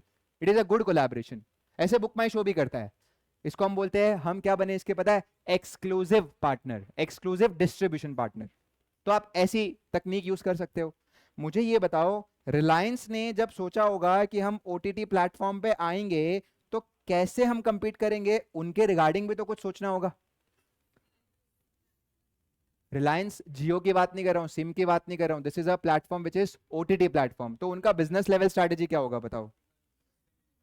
कुल मिलाकर मैं तुमसे ये पूछ रहा हूं, how to beat, how to beat किसको पता है? उस टाइम के जो महारथी प्लेयर है, कौन थे उस टाइम के महारथी प्लेयर? सोनी लिव, हॉटस्टार और प्राइम हो गया। मतलब जनता को कैसे मैं मेरे यहां पे लाऊं, तुम बताओ कैसे लाया उन्होंने? रिचार्ज के साथ सब्सक्रिप्शन, बड़ी बात बोल दी भाई ने। मैं तो बोलता हूं उन्होंने ना बहुत सही किया था। हर ओटीटी प्लेटफॉर्म के पास ना तीन ऑप्शन होते हैं, एसवीओडी, एवीओडी, अनमिक्स। एसवीओडी क्या होता है? Subscription video on demand. Netflix, जाके नेटफ्लिक्स को बोलो कि सर मैं आपके यहाँ पे फ्री देखना चाहता हूँ सीरीज, आप बीच में ऐड दिखा देना, मैं बहुत वेला हूँ, चलेगा मेरे को, पैसा मत लो एक भी। वो क्या बोलेगा? भाग, पैसा दे और तेरे को मैं मूवी दिखाऊंगा। एड वैड का धंधा मैं करता हूँ क्या? नहीं, ये उनका पुराना पॉलिसी हो गया। Advertisement video on demand, MX player, वो पैसा मांगता ही नहीं है, बट उसके प्लेटफॉर्म पे आप सीरीज देखोगे तो हर 10 मिनट में आपको क्या दिखेगा? ऐड दिखेगा। प्राइम और मिनी टीवी, ये दोनों इसके एग्जांपल्स हो गए। प्राइम जो है वो क्या है? सब्सक्रिप्शन बेस्ड है, और मिनी टीवी क्या हो गया? Advertisement based. जियो ने बोला कि अपने किस पे जाएंगे पता है? एवीओडी पे। तो जो लोग बोल रहे हैं कि हमारी सब्सक्रिप्शन फीस बहुत ज्यादा है, सिम के साथ दे देंगे, मैं बोलता हूँ फ्री ऑफ कॉस्ट उन्होंने क्या रखा था? सब्सक्रिप्शन। खास करके कौन से यूजर्स के लिए पता है? जियो यूजर्स। आपके पास खाली जियो सिम है ना, आप हमारे पास आ जाओ फ्री में। फिर उसके बिजनेस लेवल वाले ने क्या बोला? सर ये ऑडियंस ना क्रिकेट बहुत देखती है, तो आप क्रिकेट के साथ क्या करो? टाइप। तो फिर किसको ले लिया हाथ में? एक्सक्लूसिवली राइट किसका ले लिया? आईपीएल का। प्लस उनका बड़ा एम था बिजनेस लेवल को लेकर कि हम लोग को मेट्रो सिटीज से बाहर कैप्चर करना है मार्केट। तो उन्होंने रीजनल लेवल पे टारगेट करने की कोशिश की by producing the regional content. तो इसलिए आईपीएल पहली बार हमने देखा कि कमेंट्री जो है वो भोजपुरी में भी आ रही थी। कहा मारे है चौका। पॉइंट है ये वाली बात। तो मतलब हम बोले तो ये सब जो बात हो रही है वो किसकी हो रही है? Business level strategy. तो देखिए ओटीटी को लेकर हाउ टू बीट नेटफ्लिक्स, बताओ क्या क्या किया उन्होंने जल्दी से। पहले तो कौन सा मॉडल रखा? एवीओडी। खास करके किसके साथ लिंक कर दिया? With the Jio. दूसरा, हम कौन से कंटेंट को ज्यादा सपोर्ट करेंगे? रीजनल कंटेंट को। एंड प्लस हमको ये देखने मिल गया था, we had made tie up as a sponsoring partner, as a channel partner with IPL. तो ये कुछ हमारे तौर तरीके हो गए जो हमारे बिजनेस लेवल वालों ने हमें बताए थे to beat the competition, right, to beat the competition. तो बहुत सिंपल है, कहाँ compete करना है कौन बताता है? कॉर्पोरेट वाला। कैसे compete करना है वो कौन बताता है? बिजनेस वाला। उसके बाद तीसरा आ जाता है फंक्शनल लेवल वाला। फंक्शनल लेवल वाले का काम हो गया help business level, help business level to compete in the market, help business level to compete in the market. वो खाली अपने फंक्शन की क्या बनाता है? स्ट्रैटेजी बनाता है। जैसे अगर हम बात करें तो फंक्शनल लेवल स्ट्रैटेजी, मैं हमेशा बोलता हूं फंक्शनल, फंक्शन का मतलब क्या होता है? काम। जो पर्टिकुलर खाली काम पे ध्यान देंगे, जैसे कौन हो गया हमारा मार्केटिंग मैनेजर, एब्सोल्युटली वो किसकी स्ट्रैटेजी बनाएगा? मार्केटिंग की, राइट। फिर एक हमारा हो गया प्रोडक्शन वाला, जो एब्सोल्युटली किसकी स्ट्रैटेजी बनाएगा? Production strategy. फिर उसके अलावा कौन से डिपार्टमेंट हमारे आ जाते हैं? परचेस। देन कौन सा आ जाता है? सेल्स, जो एब्सोल्युटली खाली एक पर्टिकुलर काम पे ध्यान देंगे कि सर बिजनेस लेवल वालों ने बता दिया है कि हमारी ओवरऑल लार्जर थीम क्या होगी, अब उस थीम के हिसाब से हमारे फंक्शनल डिसीजन होंगे वो हम पे छोड़ दो। जैसे जब मार्केटिंग की बात आ रही है तो हम मेट्रो सिटीज में कम मार्केटिंग करेंगे, ज्यादा मार्केटिंग कहां पे करेंगे? रीजनल लेवल पे, रूरल लेवल पे, टीयर 2 पे। बिकॉज हमारे बिजनेस लेवल ने क्या बोला है कि कहां पे compete करना है अपने को? टीयर 2 पे जाकर। आ रही है बात समझ? जब कंटेंट सिलेक्शन की बात आ रही है तो खाली इंग्लिश कंटेंट पे फोकस नहीं करना, हमें मिक्स ऑफ कंटेंट रखना है। तो जो कंटेंट को संभालने वाली टीम है, उनकी फंक्शनल टीम है, जो खाली क्या संभाल रही है? टू डिसाइड कि कौन से कंटेंट हम लोग को लाने चाहिए। वो लोग का डिसीजन क्राइटेरिया क्या होगा? इंग्लिश कंटेंट या mix of all the language? Mix of all the language. तो ये जो स्ट्रैटेजी है वो कौन सी हो गई? Functional level strategy. क्या इतनी बात क्लियर है? हम इतने एग्जाम्पल क्लास में इसलिए ले रहे हैं बिकॉज कॉन्सेप्ट्स के बीच में हम लोग चीजें डिफरेंशिएट कर सके। तो अभी तक हमको ये समझ में आ गया सर, 3 लेवल की स्ट्रैटेजी होती है। पहली कौन सी हो गई? कॉर्पोरेट, दूसरी बिजनेस, और तीसरी फंक्शन। कहां पे कंपीट करना है? कॉर्पोरेट। कैसे कंपीट करना है? बिजनेस। हेल्प करने वाले कौन हो गए? फंक्शनल। मैं जब डिसाइड कर रहा हूं कि मुझे सीमेंट बिजनेस में घुसना है, कॉर्पोरेट लेवल, और सीमेंट बिजनेस में घुसने के बाद हमारे कस्टमर को डिस्काउंट्स देना है, बिजनेस लेवल, और फिर इस बात को साबित करने के लिए जो मेहनत करनी है वो कौन करेगा? मेहनत, फंक्शनल लेवल। आ रही है बात आपको इतनी क्लियर? अब ये जो चैप्टर नंबर 4 आप पढ़ रहे हो ना, it is all about corporate level strategy. तो आप समझ लो, हम जो चैप्टर नंबर 4 अभी पढ़ रहे हैं इसमें एब्सोल्युटली किसकी बात करने वाले हैं? Corporate level strategy. ये जो चैप्टर नंबर 4 है, it is divided into 2 parts, right. 2 part में ये चैप्टर नंबर 4 डिवाइडेड है। लिखिए पहला पार्ट। पहला पार्ट हो गया कि हम लोग के पास स्ट्रैटेजिक ऑप्शंस क्या क्या अवेलेबल है। कॉर्पोरेट लेवल वालों के लिए हो गया स्ट्रैटेजिक ऑप्शंस अवेलेबल, और उसके बाद हाउ टू चूज, और उसको भी इन्होंने नाम क्या दिया पता है? हाउ टू चूज को स्ट्रैटेजिक चॉइस। इस सब्जेक्ट की एक अच्छी बात यह है कि ये हर वर्ड के आगे उसे फैंसी बनाने की कोशिश करता है by adding the word strategic, strategy. तो जैसे ऑप्शन खाली बोले जा सकते थे कि हमें ऑप्शंस देंगे, बट इसने वर्ड क्या यूज किया? Strategic option. कौन सी चॉइस लेनी हम लोग को ऐसा बोला जा सकता था, बट इसने वर्ड क्या यूज किया? Strategic choice. अब देखो स्ट्रैटेजिक ऑप्शन को लेकर there are 4 types of strategy जो कॉर्पोरेट लेवल वाले चूज कर सकते हैं। हालांकि पढ़ना तो अपने को 3 ही है, एस, जी, टी, सी। एस का मतलब आप लिखिए स्टेबिलिटी स्ट्रैटेजी, एस का मतलब आप लिखिए स्टेबिलिटी स्ट्रैटेजी। जी का मतलब आप लिखिए ग्रोथ स्ट्रैटेजी। सबसे इंपॉर्टेंट हमारा और सबसे ज्यादा जो वेटेज है वो ग्रोथ स्ट्रैटेजी से ही आता है ऑफन, बिकॉज इसमें बहुत सारे सब टाइप्स है। Then there is third one जिसको हम लोग बोलते हैं टर्न अराउंड स्ट्रैटेजी। एंड आखिरी जो है कॉम्बिनेशन ऑफ ऑल 3। इसलिए फोर्थ तो अपने को पढ़ना ही नहीं है, हम लोग को पहले 3 बहुत अच्छे से पढ़ने हैं। स्टेबिलिटी स्ट्रैटेजी, ग्रोथ स्ट्रैटेजी और कौन सा स्ट्रैटेजी? Turn around strategy. और सर ये स्ट्रैटेजिक चॉइस में हम लोग को क्या पढ़ना है? बहुत सारे अपने को क्या देके रखे हैं? Matrix. Example BCG matrix, example Ansoff product market matrix, right? ADL matrix, and एक और मैट्रिक्स आपको देके रखा है जीई मैट्रिक्स। तो आप मान लो ये चैप्टर के अंदर अपने को ऐसे दो पार्ट्स में बातें करनी है। पहले हम बात करेंगे ऑन स्ट्रैटेजिक ऑप्शंस अवेलेबल, और दूसरा हम लोग किसके बारे में बात करेंगे? How to make choice out of those options. चार ऑप्शन अपने पास अवेलेबल है। पहले क्या रहना? स्टेबल। दूसरा किसके बारे में सोचना? ग्रोथ के बारे में। तीसरा क्या लिखा हुआ है? Turn around. और आखिरी यहाँ पे क्या लिखा है? कॉम्बिनेशन। एंड स्ट्रैटेजिक चॉइस के अंदर क्या लिखा हुआ है? बीसीजी मैट्रिक्स, एनसॉफ, एडीएल, और क्या लिखा हुआ है? जीई। जी मतलब जनरल इलेक्ट्रिक। बट मैं बोलता हूँ ये जब आएगा तब देखेंगे ना अपने। अभी फॉर नाउ हम सबसे पहले टॉपिक की ओर जा रहे हैं, that is called as stability strategy, right? First डालिए आप स्टेबिलिटी स्ट्रैटेजी।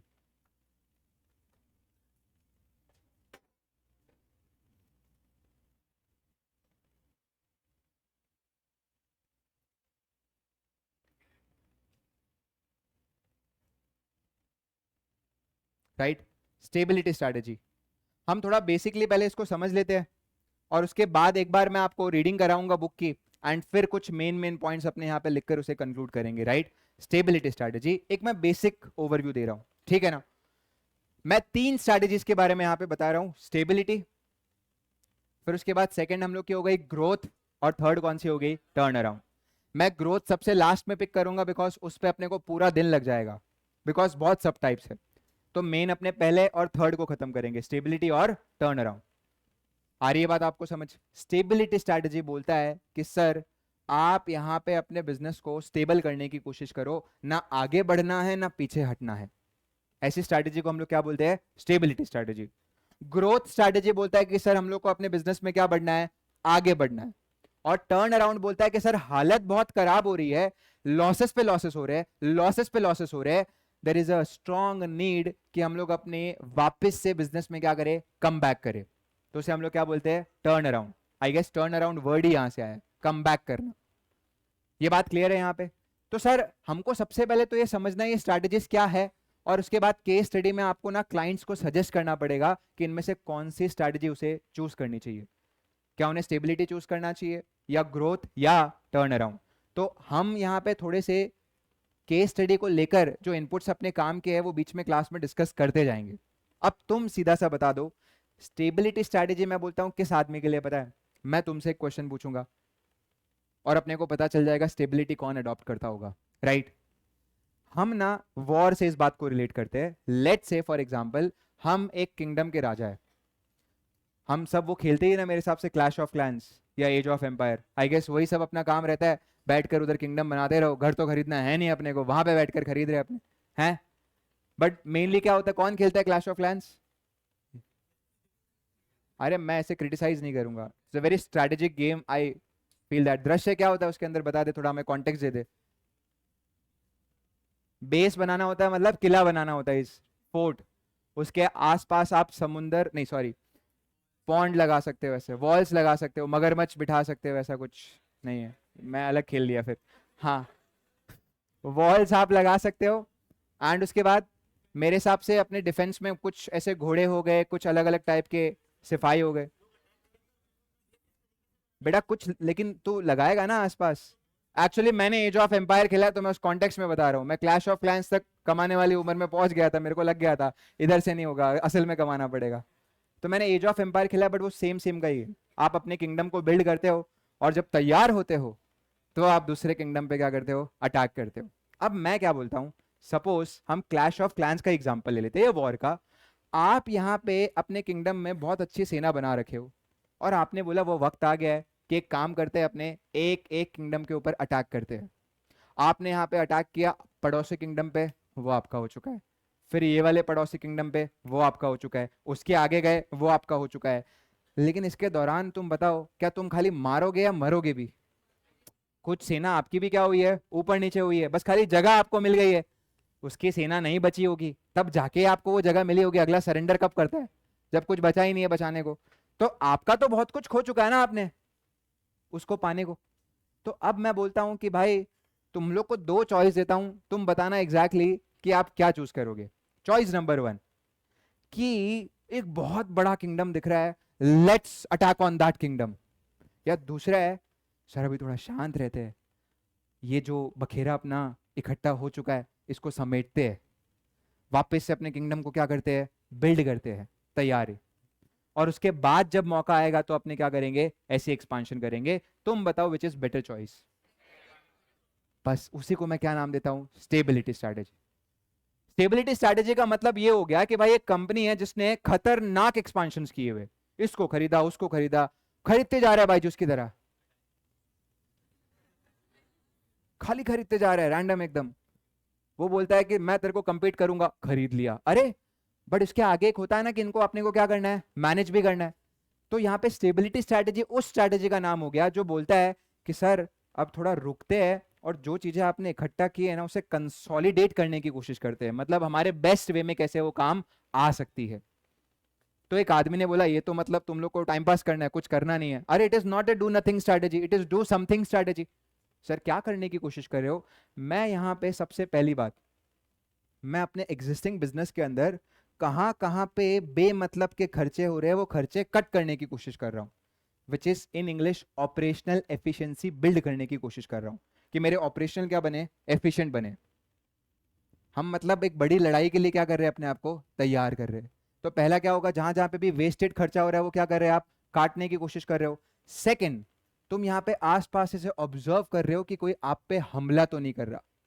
जैसे क्लैश ऑफ क्लैंस में भी हम यही करते हैं कि आसपास आप ऑब्जर्व कर रहे हो कि कोई आप पे अटैक तो नहीं कर रहा। सेम वे में यहाँ पे भी ये बात हो सकती है कि भाई मैं ये देख रहा हूं कि भाई सरकार ने कोई ऐसा डिसीजन तो नहीं ला दिया ना जिससे हमारे एग्जिस्टिंग बिजनेस को हार्म हो जाएगा। मतलब मैं ऑब्जर्वेशन मोड पे हूँ। कंपटीशन ने कुछ ऐसा तो नहीं कर दिया ना कि एग्जिस्टिंग जो अपन ने हाथ में लिया हुआ है उसको हार्म हो जाएगा। कुल मिलाकर आप यहाँ पे ना रिएक्टिव मोड पे हूँ, कि किसी ने कुछ किया तो मैं करूंगा, बट अभी कोई पूछेगा सर क्या कर रहे हो, तो मैं आसपास खाली क्या कर रहा हूँ, ऑब्जर्व कर रहा हूँ।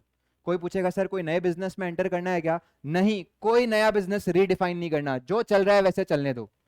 सर कोई बड़ी ग्रोथ के लिए टारगेट करना है क्या, बिल्कुल भी नहीं। अभी फॉर नाउ खाली किस मोड पे हम, ऑब्जर्वेशन मोड पे, कि हमें खर्चे बचाने की कोशिश करना है, कुछ नया हाथ में लेना नहीं है, जो अपन ने हाथ में लाया उसे कंसोलिडेट करना है, हिंदी में बोले तो समेटना है। एंड एक ऑब्जर्वेशन मोड पे रहना है कि इन्वायरमेंट में जो भी चेंजेस हो रहे हैं, माहौल में जो भी चेंजेस हो रहे हैं, वो हम लोग को नेगेटिवली तो इफेक्ट नहीं कर रहे। ऐसी स्ट्रैटेजी को हम लोग क्या बोलेंगे, स्टेबिलिटी स्ट्रैटेजी। एग्जाम में एक क्वेश्चन आता है, stability strategy is a do nothing strategy, true और फॉल्स? क्या बोला, ट्रू या फॉल्स? क्योंकि it is a do something strategy. आपको इस स्ट्रैटेजी के अंदर कुछ नहीं करना है ऐसा नहीं है, करना है, बट जो ग्रोथ में कर रहे हो वो सब नहीं करना है आपको। ऑपरेशनल एफिशिएंसी मेंटेन करना भी एक काम होता है, ऑब्जर्व करना भी एक काम होता है, रिसोर्स को कंसोलिडेट करना भी क्या होता है, एक काम होता है। इसीलिए इसको हम लोग ने क्या नाम दिया, it is do something strategy. अब जो अपन ने ये बातें पढ़ी है, पहले हम देखते हैं कि बुक में कैसे आपको बताई गई है, और उसके बाद हम मेन मेन पॉइंट्स यहाँ पे क्या लेंगे, बुक्स में, अपनी नोटबुक में नोट करेंगे। राइट, आइए एक बार आप सब बुक पे। मैं हमेशा बोलता हूं कि पेज कभी भी खाली मत रखना, टेक्स्ट बुक का भी कुछ ना कुछ मार्किंग आप करते ही रहना। जितना आप करोगे मार्किंग, उतना आपको बाद में वापस से चीजें याद आसानी से होगी। राइट, स्टेबिलिटी स्ट्रैटेजी देखिए यहाँ पे, कॉर्पोरेट स्ट्रैटेजी 4 टाइप की है। सबसे पहले आप इसकी मार्किंग कर लो कि स्टेबिलिटी कॉर्पोरेट स्ट्रैटेजी को एक और नाम दिया जाता है, ग्लूएक एंड जॉर्ज जेनेरिक स्ट्रैटेजी। मतलब एग्जाम के अंदर क्वेश्चन इस नाम से भी आ सकता है, एक और नाम से आ सकता है, ग्रैंड और डायरेक्शनल स्ट्रैटेजी। तो हम यहां पे नोटिंग कर लेंगे, ऑल्सो कॉल्ड एज, ग्लूएक एक पर्सन का नाम है इसलिए इसका मतलब मत पूछना, ग्लूएक एंड जॉर्ज स्ट्रैटेजी, और एक नाम यहाँ पे हो गया ऑल्सो कॉल्ड एज ग्रैंड और डायरेक्शनल स्ट्रैटेजी। एग्जाम के अंदर क्योंकि आपका क्वेश्चन इन बातों को लेकर आ सकता है, what are the Glueck and George strategy suggested in the case study, तो आपको ये नाम पता होना चाहिए कहां से आया। ऐसे में यही डिफिकल्टी आती है, वो लोग क्वेश्चन फ्रेमिंग में मजे मस्ती करते हैं कि वो जो 2 लाइनों में आपको सवाल पूछ रहे हैं ना, वो सवाल ऐसा घुमा के पूछेंगे कि आसानी से पूछ लेते तो हम लिख के भी आ जाते, बट उन्होंने आसानी से नहीं पूछा। जैसे सेम कॉर्पोरेट लेवल स्ट्रैटेजी बताओ, सर अभी बता देता हूं, पूछ क्या लिया, ग्लूएक एंड जॉर्ज बताओ। अरे किसी ने इस बात को नहीं दिया होगा तो वो बोलेगा कहां से आ गए ये नाम। तो इसलिए आपको ये नाम थोड़े से नोट करने हैं। It is how can they ask the question. अब यहां पे लिखा है सबसे पहला स्टेबिलिटी स्ट्रैटेजी, लिखा हुआ है it is not a do nothing strategy. इसे बहुत अच्छे से हाईलाइट कर लो, ये कमेंट को लेकर 3 मार्क्स का क्वेश्चन आ जाता है। 3 नंबर का क्वेश्चन आ सकता है, comment stability is a do nothing strategy और नॉट। हम क्या बोलेंगे यहाँ पे, stability strategy is a do something strategy, कुछ ना कुछ आपको करना पड़ता है। क्या करना पड़ता है, पहला एग्जिस्टिंग बिजनेस को क्या करना, सेफगार्ड करना।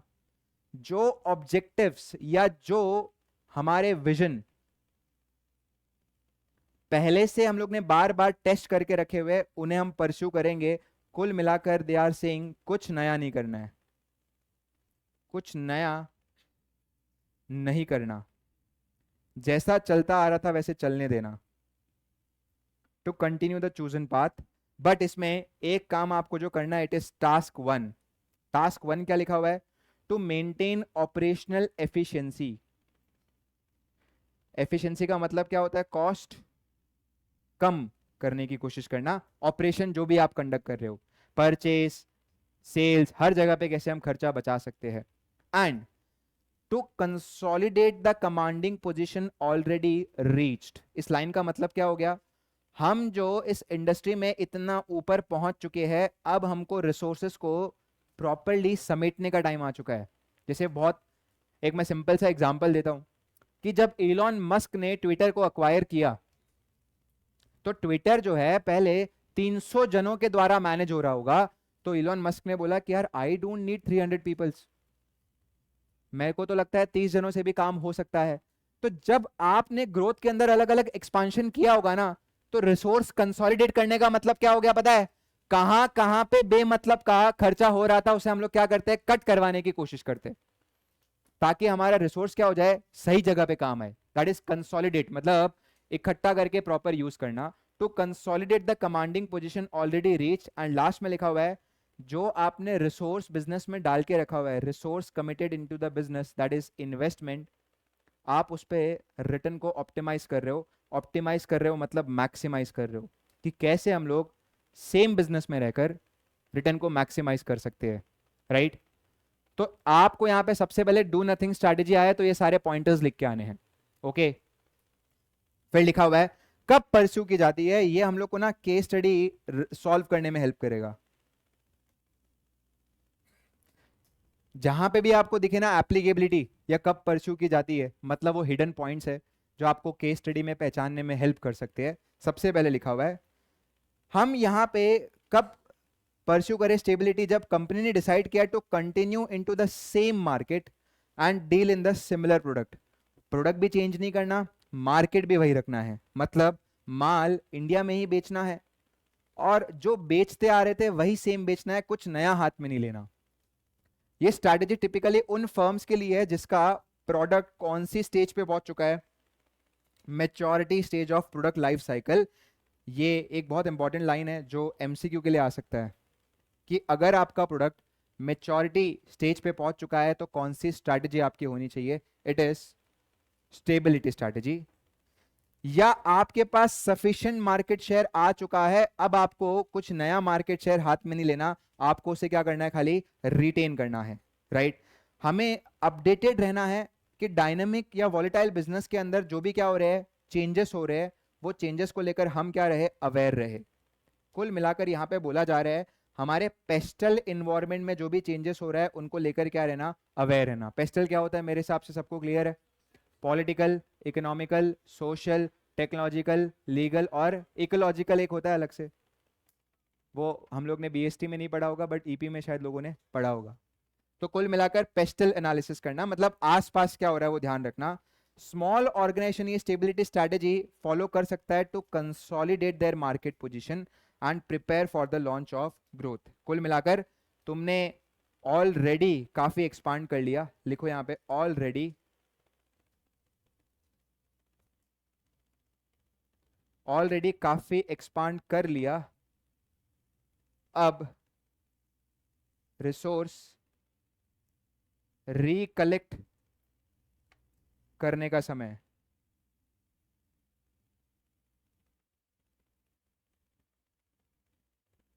बहुत सारा खर्चा आपने ऐड वगैरह में कर दिया, प्रमोशन में कर दिया, पैसे ही खत्म हो गए, तो अब एक बार के लिए आप वापस से पैसे इकट्ठा करने की कोशिश कर रहे हो। मुझे लगता है सारी लाइनें क्लियर है सर, खाली ये बता दो product have reach their maturity stage of product life cycle क्या है। तो इससे हमको ये समझना है, आपके सिलेबस में एक टॉपिक है जिसका नाम हो गया प्रोडक्ट लाइफ साइकिल, ठीक है ना, हम बनाने की भी कोशिश करेंगे। बाजू वाले पेज पे आपको जो है वो खाली जगह मिली होगी, यहां पे हेडिंग डालो आप, क्योंकि ये बहुत बार इस चैप्टर के अंदर आएगा, तो हम पहले से ही सीखेंगे तो अच्छा है। प्रोडक्ट लाइफ साइकिल, और आप मान लो भाई बहुत इंपॉर्टेंट टॉपिक है, इस पे यूजुअली एमसीक्यूज आते हैं, प्रोडक्ट लाइफ साइकिल, राइट।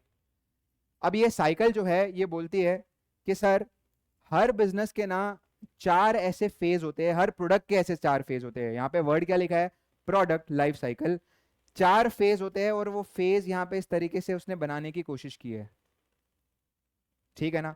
जैसे मान लो ये जो फेज है इसको हम लोग नाम देंगे इंट्रोडक्शन स्टेज। पहले आप बनाते जाओ फिर मैं आपको समझाऊंगा। जो पहला स्टेज है उसे हम लोग बोलेंगे इंट्रोडक्शन स्टेज। इंट्रोडक्शन सर किसका हो रहा है, of product, that is first phase. फिर उसके बाद ये जो दूसरा फेज है it is growth phase. Sir growth phase किसका चल रहा है, अगेन ऑफ प्रोडक्ट। देन उसके बाद ये जो फेज है इसे हम लोग बोलते हैं मैच्योरिटी। एंड लास्ट में जो यहां पे हो रहा है इट इज डिक्लाइनिंग।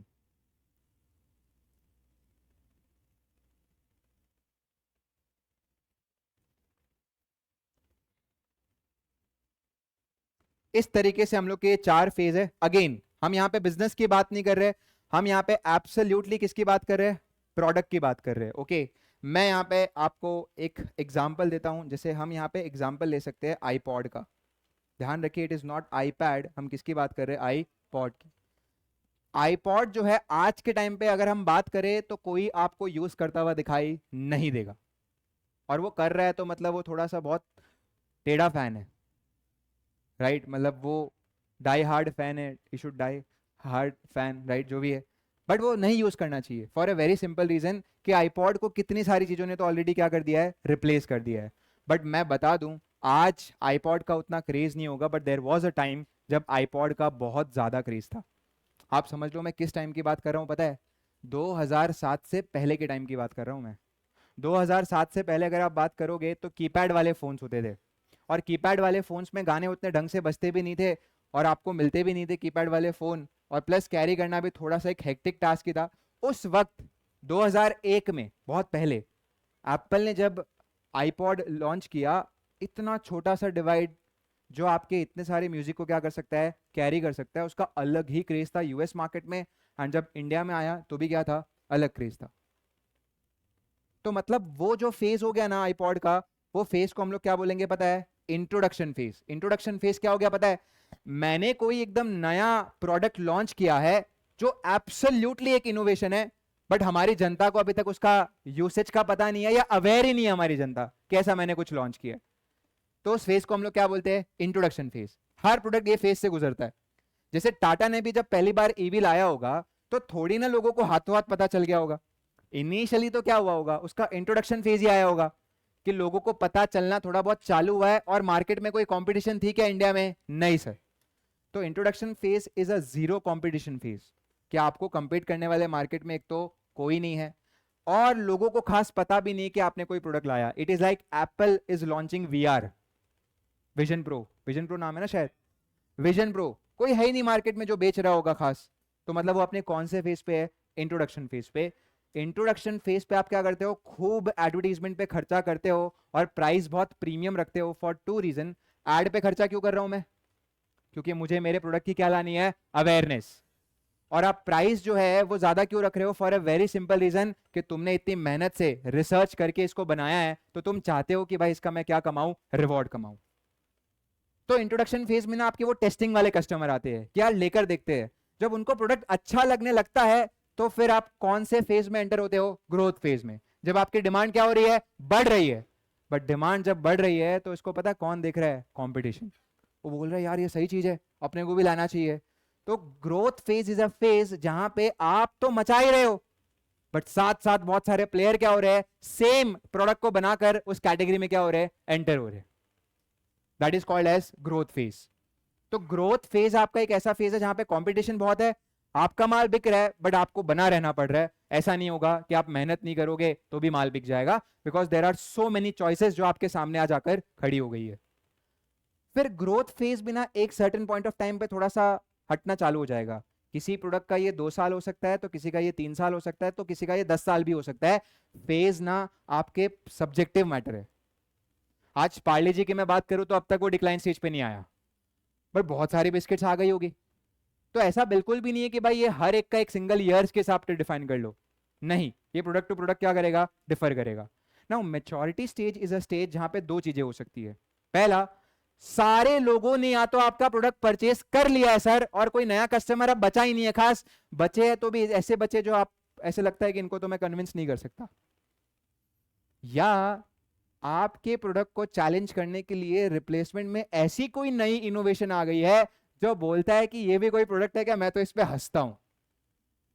तो ये दो जगह पे क्या आ सकती है, आपकी मेच्योरिटी फेज एंटर हो सकती है। पहला फेज मैंने क्या बोल दिया, इंट्रोडक्शन फेज। जब आपका प्रोडक्ट क्या हुआ है, लॉन्च हुआ है, आप क्या करने की कोशिश कर रहे हो, एडवर्टीजमेंट, और प्राइस भी क्या रख रहे हो, हाई, बिकॉज वहां पे कंपटीशन नहीं है लेकिन लोगों को अवेयरनेस भी नहीं है। ग्रोथ फेज क्या हो गया, अवेयरनेस आ गई, कंपटीशन भी आ गई, भाग रहे हैं सब और मस्त पैसा कमा रहे हैं, सेल्स भी बढ़ रहा है, एडवर्टीजमेंट का खर्चा भी बढ़ रहा है। Maturity stage is a stage जहां पे आपके प्रोडक्ट मैक्सिमम जितने बिकने चाहिए थे वो बिक गए हैं। अब मार्केट ना एकदम ऐसा प्लेयर्स ने पकड़ लिया है। ये हो गए सपोज आइडिया वाले कस्टमर, ये हो गए एयरटेल वाले कस्टमर, और ये हो गए जियो वाले, कुछ और कर नहीं सकते ना। ये आदमी इसके पास जा सकता है ना ये आदमी इसके पास जा सकता है। ऐसे को हम लोग क्या बोलते हैं, मैच्योरिटी फेज। या आपके प्रोडक्ट को किसी और ने क्या कर दिया, रिप्लेस कर दिया, और वो बहुत बेटर रिप्लेसमेंट है। तो धीरे धीरे आप मैच्योरिटी से किस में एंटर होना चालू हो जाओगे, डिक्लाइन में। डिक्लाइन मतलब सेल्स क्या हो रही है, गिर रही है, और आप यहाँ पे प्रोडक्शन भी क्या कर रहे हो, कम कर रहे हो, बिकॉज माल आपका खास बिक नहीं रहा। तुम्हें पता है आईपॉड का भी सेम फेज चला था, लॉन्च, ग्रोथ, उसके बाद मैच्योरिटी उन्हीं के कंपनी के प्रोडक्ट ने लाई थी, by introducing which phone, iPhone. अब आईफोन इतने सारे फीचर्स ऑफर कर रहा था, तो लोग बोले कि यार एक गाना सुनने के लिए मैं डिवाइस लूँ, इससे अच्छा तो मल्टीपल चीज़ों के लिए जो काम आ सकता है वो डिवाइस लूँ जिसमें गाने भी सुने जा सकते हैं। तो उनको पता चल गया था आईपॉड हमें बंद करना पड़ेगा, बिकॉज हमने ही उसका क्या ला दिया, बेटर रिप्लेसमेंट ला दी। आई बात समझ। अब क्वेश्चन आपसे पूछता है, सर हमारा प्रोडक्ट अगर मेच्योरिटी फेज पे है तो हमें क्या करना चाहिए, आप उसे क्या सजेस्ट करोगे, ग्रोथ, मेच्योरिटी पे मतलब जितना होना था हो गया, आप उसे क्या सजेस्ट करोगे, स्टेबिलिटी। आ रही है बात आपको समझ। बट ग्रोथ अलग साइकिल का नाम है, टर्न अराउंड अलग साइकिल का नाम है। आप समझ लो ये साइकिल के बेसिस पे भी चॉइस डिसाइड होती है। जैसे कोई पूछेगा ग्रोथ स्ट्रैटेजी कब लाना है, तो हम बोलेंगे अगर हमारा प्रोडक्ट इंट्रोडक्शन स्टेज पे है या ग्रोथ स्टेज पे है तो हम लोग को कौन सी स्ट्रैटेजी लानी चाहिए, ग्रोथ स्ट्रैटेजी। हमारा प्रोडक्ट अगर डिक्लाइनिंग पे आ चुका है तो हम लोग को किस पे जाना चाहिए, टर्न अराउंड पे जाना चाहिए। तो ये साइकिल के बेसिस पे भी आपसे चॉइसेस करवाते हैं। इनफैक्ट एडीएल मैट्रिक्स पूरा बना ही इस चॉइस के ऊपर है कि तुम बताओ तुम्हारा प्रोडक्ट कौन से साइकिल पे है, मैं आपको बढ़िया सी स्ट्रैटेजी बताता हूं। इसलिए मैंने बोला ना चैप्टर 2 पार्ट्स में डिवाइडेड है। पहले आपको बहुत सारे स्ट्रैटेजिक ऑप्शंस मिलेंगे, और फिर आपको अलग अलग मॉडल्स क्या सिखाएंगे, इनमें से चॉइस लेना। क्या ये बात क्लियर है यहाँ पे। तो हम यहाँ पे ये साइकिल बनाए हैं, आप बस खाली लिखो, introduction stage is a stage where awareness of the product is low,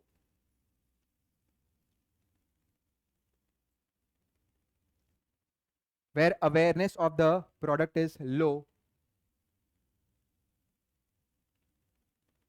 competition is negligible.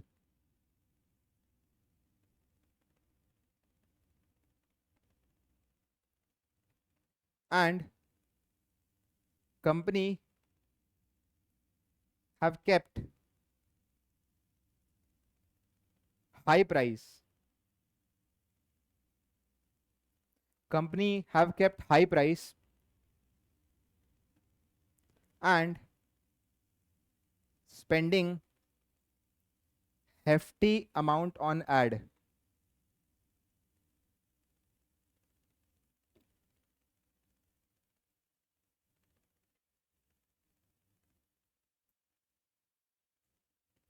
Right, growth की बात करें तो consumers are aware,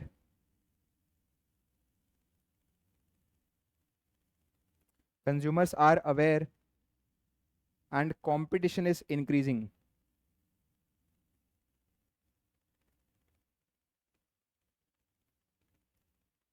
Consumers are aware and competition is increasing. Sales and production दोनों हाई है.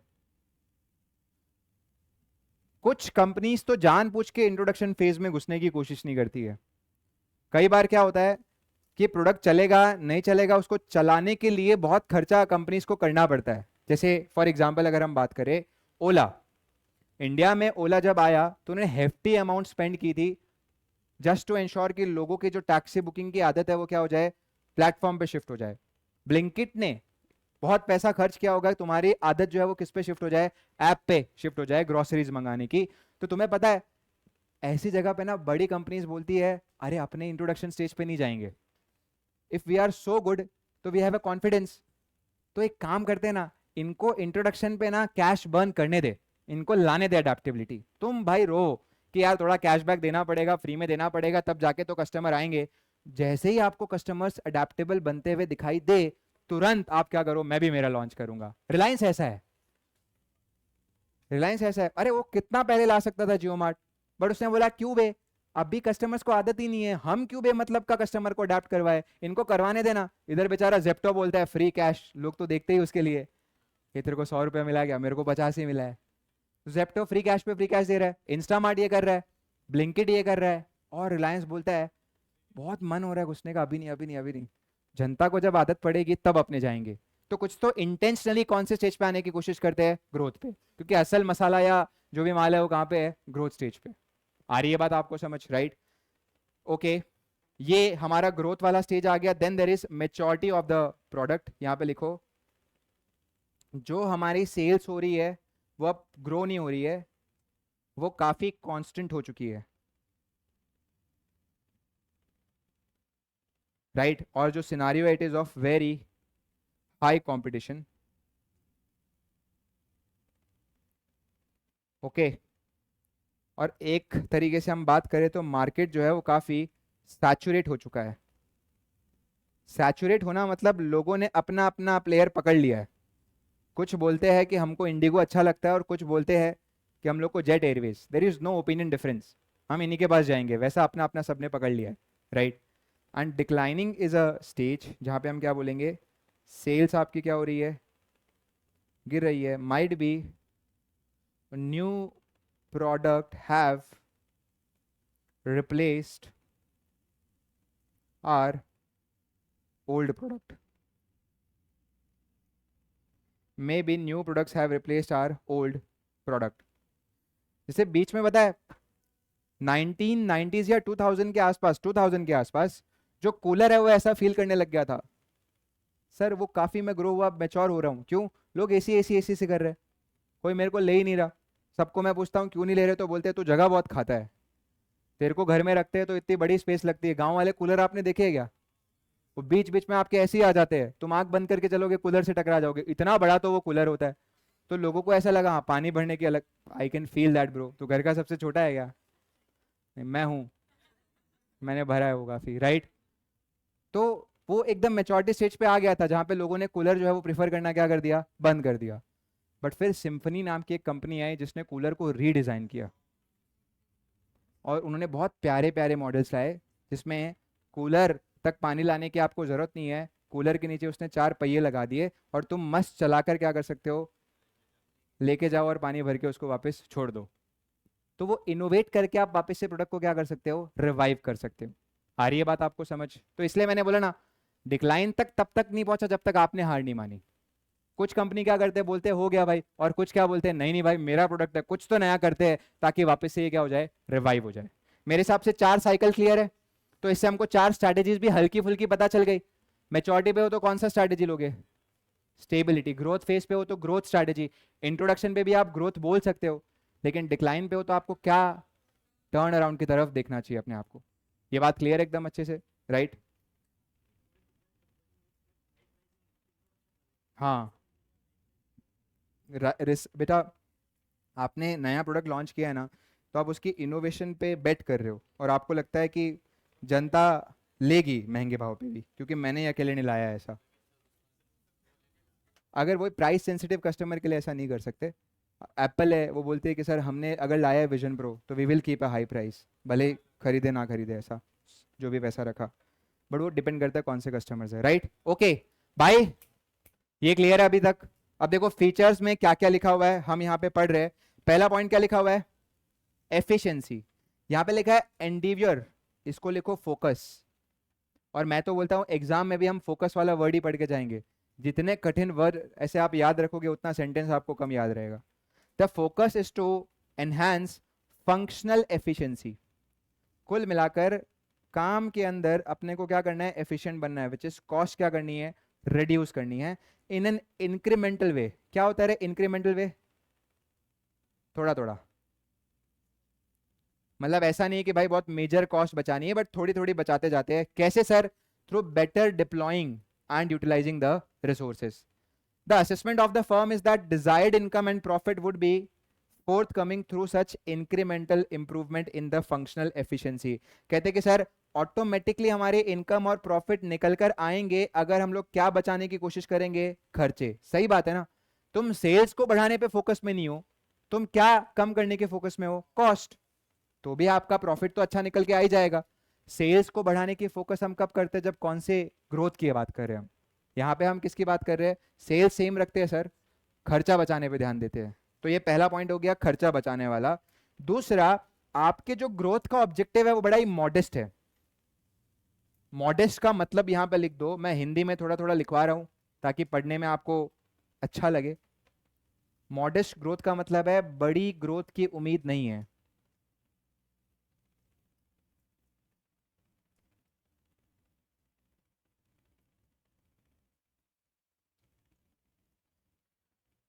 बीस percent 25% ऐसा वाला आदमी नहीं हूं। ग्रोथ ऑब्जेक्टिव जो है वो काफी मॉडेस्ट है, थोड़ा बहुत, थोड़ी ग्रोथ भी सेटिस्फाइड हूं मैं। So the only firm with the modest growth objective will opt for this strategy. तो ये की वर्ड है जो आपको केस स्टडी में दिख सकता है कि एक कंपनी है जिसके मैनेजमेंट का ग्रोथ ऑब्जेक्टिव बड़ा ही मॉडेस्ट है। बताओ आप उन्हें कौन सी स्ट्रैटेजी सजेस्ट करोगे? ग्रोथ लिख कर मत आ जाना, हम क्या लिख कर आएंगे, स्टेबिलिटी। सर रिस्क की बात करें तो हमने कोई रिस्क लिया ही नहीं है, उल्टा हम तो क्या है, सेफ्टी ओरिएंटेड है। स्टेटस को oriented strategy. What is status को ओरिएंटेड? स्टेटस को का मतलब क्या होता है? स्टेटस को का मतलब होता है जैसे है वैसे बने रहते हैं, जहां है वैसा रहते हैं, ना आगे जाना है ना पीछे हटना है। तो स्टेटस को का मतलब है maintaining the same position.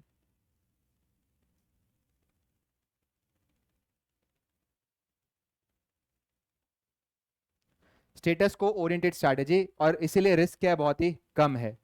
Resource की बात करें तो हम अपने एग्जिस्टिंग बिजनेस या प्रोडक्ट के अंदर ही फोकस करते हैं, सेम मार्केट में रहेंगे, मार्केट को चेंज ही नहीं करेंगे, कोई नया इन्वेस्टमेंट नहीं करेंगे। It does not warrant much of the fresh investment, so the strategy does not permit the renewal process of bringing in the fresh investment. तो कोई नया इन्वेस्टमेंट आपको नहीं करना, राइट? एंड नो रीडेफिनेशन, इसका मतलब है बिजनेस को रीडिफाइन नहीं करना। बिजनेस को रीडिफाइन नहीं करना, क्या होता है रीडिफाइन? बोलो। बहुत बड़ा चेंज लाना। बिजनेस को रीडिफाइन नहीं करना। इट इज़ लाइक आप सीए से सीधा शिफ्ट हो रहे हो into some another science stream, वैसा कुछ करना ही नहीं है सर, बने रहना है, सीए करते रहेंगे हम, ठीक है ना। तो कोई रीडेफिनेशन की बात ही नहीं आती है। ये कुछ की वर्ड्स है आपको जो ध्यान में रखने हैं, राइट। अब देखो हम जब पढ़ रहे हैं ना तो एग्जैक्ट लाइनें पढ़ने की कोशिश नहीं करनी है, आपको ये देखना है हर पैराग्राफ में मैं कौन से ऐसे दो चार शब्द है जिनको याद करके उसके रिवॉल्व अराउंड अच्छा सेंटेंस बना सकता हूं। तुम्हारी आदत ही ये होनी चाहिए, मेरे को वो दो चार वर्ड याद कर लेने हैं और मन में एक बार सेंटेंस बना के देख लेना है कि बन पा रहा है कि नहीं, दैट्स इट। क्योंकि पॉसिबल ही नहीं है पूरा पैरा आप सबका रट के जाओ। तो अगर मैं यहां पे एफिशिएंसी की बात करूंगा ना, तो मेरे लिए सबसे मेन वर्ड्स क्या हो गए, functional efficiency in an incremental way, बात खत्म। सर मुझे हर काम में क्या करना है, एफिशिएंट रहना है, और ऐसा भी नहीं कि बहुत बड़ा खर्चा बताना है, इन अ वेरी इंक्रीमेंटल वे। दूसरे में हम लोग का हो सकता है main keyword that is modest growth objective. तीसरा हो सकता है हमारी स्ट्रैटेजी है सेफ्टी ओरिएंटेड एंड स्टेटस को ओरिएंटेड। चौथा है सेम मार्केट प्रोडक्ट और क्या रहना है, सर्विसेज में रहना है। फिर उसके बाद हो गया does not warrant much of the fresh investment, ये कीवर्ड हो गया। And does not involve redefining the business. आपको इस तरीके से इसके अराउंड अगर सेंटेंस लिख के आओगे एंड इसको प्रॉपरली अंडरलाइन करोगे तो रीजनेबली आपको नंबर मिलने स्टार्ट हो जाएंगे। तो लोग पूरे सेंटेंस को याद करने जाते हैं, कुछ भी याद नहीं रहता, फिर फेंक के आ जाते हैं। इट्स बेटर चार वर्ड याद करो और ढंग से उसके रिवॉल्व अराउंड अच्छा लिख के आओ। लिखने की जो प्रैक्टिस है वो लिखते वक्त नहीं करना एग्जाम के टाइम पे, दिमाग में आप पहले से ही फॉर्म करना कि सर रीजनेबली ठीक है ना। उस वक्त तो तुम बतेरा लिख दोगे यार, 3 घंटा है उसमें अपने को टाइम भी मैनेज करना है, छूट भी रहा है पेपर, तो तुम जो फ्लो में आ रहा है फेंकते जाओगे। आई बात समझ यहाँ पे, राइट। अच्छा, मेजर रीजन हमारा प्रोडक्ट कौन से स्टेज ऑफ लाइफ साइकिल के पहुंच चुका है, मैच्योरिटी स्टेज। स्टाफ जो है वो कंफर्टेबल फील कर रहा है विद द स्टेटस को, वो बोलता है सर कोई बदलाव मत करो, सब सही चल रहा है, चलते रहने देते हैं। तुम बताओ ये स्ट्रैटेजी कब सही रहेगा, जब हमारा इन्वायरमेंट स्टेबल है या डायनामिक है। तो यहां पे लिखो opted when the environment is stable. A dynamic environment क्या होता है, चेंज आते रहते हैं, हर दिन चेंज होता रहता है। Technological environment is very dynamic. आज यहाँ पे टीसीएस बोलता है I want to opt for the stability strategy, लोग बोलेंगे don't do the business. Sir tech में इतना बदलाव आते जा रहा है, आप कैसे स्टेबिलिटी मेंटेन कर सकते हो, आपको कुछ ना कुछ नया सोचता रहना है। जैसे अभी रिसेंट का ले लो कि ट्रंप जो है वो बोल रहे कि अमेरिका में जो फर्म्स है वो इंडिया को जो काम आउटसोर्स करती है वो करवाना क्या कर देंगे, बंद कर देंगे। तो ऐसे मामले में आपका इतना बड़ा बिजनेस क्या हो रहा है, हाथ से जा रहा है, और तुम बोलोगे सर कुछ नहीं करना, सही चल रहा है। अरे कहाँ सही चल रहा है, हर दिन कुछ ना कुछ क्या हो रहा है, नया हो रहा है। एआई कभी डरा रहा है, कभी कुछ डरा रहा है। तो आप अगर इन्वायरमेंट स्टेबल रखते हो, मतलब इन द सेंस के आसपास का लगता है, जैसे कोल इंडस्ट्री हो गया, अब उसमें क्या नया होगा, रे सरकार के पास कोयला है वो बेचना है, बात खत्म। रोज नया होता है क्या, कुछ नहीं। मोबाइल इंडस्ट्री में हर वक्त नया होता रहता है, क्योंकि गेम ही पूरा किसका है, इनोवेशन का है। आ रही है बात आपको समझ। तो वो मोबाइल इंडस्ट्री ग्रोथ के लिए जाएगा और कोयला इंडस्ट्री किसके लिए जा सकता है, स्टेबिलिटी। अब तुम बताओ रेलवे इंडस्ट्री हमारा क्या अडॉप्ट करेगा, मैं तो बोलता हूँ उसके मन में जो है वो अडॉप्ट करे, क्योंकि demand is very huge. Sir वो तो दिख ही रहा है, हम लोग 3 महीने की टिकट आज बुक कर रहे हैं तो भी हमको मिल रही है क्या, नहीं। तो डिमांड इधर है और सप्लाई इधर है। तुम चार चीजें अगर कम भी देखते हो तो भी जनता तो आएगी आपके पास और ट्रेन में बैठेगी, भले जो भी आप प्राइस रख रहे हो। तो हमारी जो रेलवे गवर्नमेंट है वो स्टेबिलिटी स्ट्रैटेजी अडॉप्ट करे तो वो अच्छी दिखाई देती है, क्योंकि हमारे देश ने उस बिजनेस को प्रोटेक्ट किया हुआ है और कोई इतना बड़ा इंफ्रास्ट्रक्चर बना भी नहीं सकता। मैक्स टू मैक्स वो क्या लाइन बना सकता है, मुंबई से सूरत की, वो ऑल ओवर इंडिया की ऐसे ट्रैक्स बना सकता है क्या, नहीं। ट्रैक भी हमारी, ट्रेन भी हमारी, आओ कोई घुस के दिखाओ, मैं बताता हूँ। ऐसी इंडस्ट्री स्टेबिलिटी में जाती हुई अच्छाई देती। कोई स्टार्टअप बोलता है सर मेरे को स्टेबिलिटी स्ट्रैटेजी में जाना है, अबे वीसीज आपके बाल पकड़कर पैसा मांगने लग जाएंगे। यहां पे लिखा हुआ है कि startups do not aim for the stability. Sir why, एक स्टार्टअप जो है वो अपने अर्ली स्टेज पे होता है, जैसे हम लोग कौन सा स्टेज बोलते हैं, आइडिएशन। ये आइडिएशन क्या होता है, जहां पे आप अपना आइडिया क्या कर रहे हो, टेस्ट कर रहे हो, दैट इज आइडिएशन स्टेज। आप आइडिया टेस्ट करने वाले स्टेज पे हो, एंड आप यहां पे रियल लाइफ प्रॉब्लम्स को सॉल्व कर रहे हो थ्रू टेक्नोलॉजी।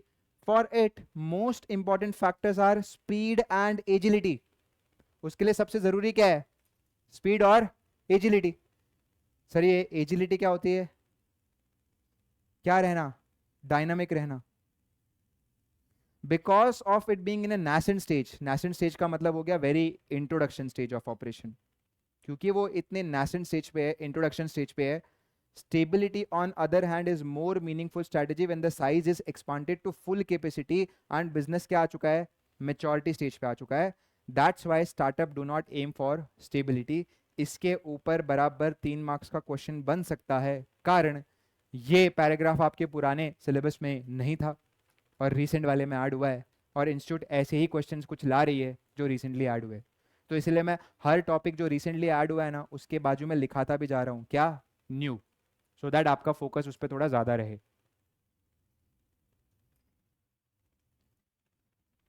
और ऊपर अपन मेजर रीजन में देख लिए थे कि where it is not advisable to expand, क्योंकि एक्सपांशन हम लोग के लिए क्या हो सकती है, थ्रेटनिंग हो सकती है. After rapid expansion a firm might want to stabilize and consolidate itself. मैंने बोला ही था, आपने किंगडम बहुत सारे अपने हाथ में ले लिए, अब और एक्सपांशन की जगह पे आप क्या करोगे, जो आपने हाथ में लिया उसे इकट्ठा करने की कोशिश करोगे. क्या स्टेबिलिटी स्ट्रैटेजी सबको क्लियर है, राइट? अब मैंने यहाँ पे, जैसे ही आप पीछे क्वेश्चन वाले पार्ट में जाओगे, टॉपिक वाइज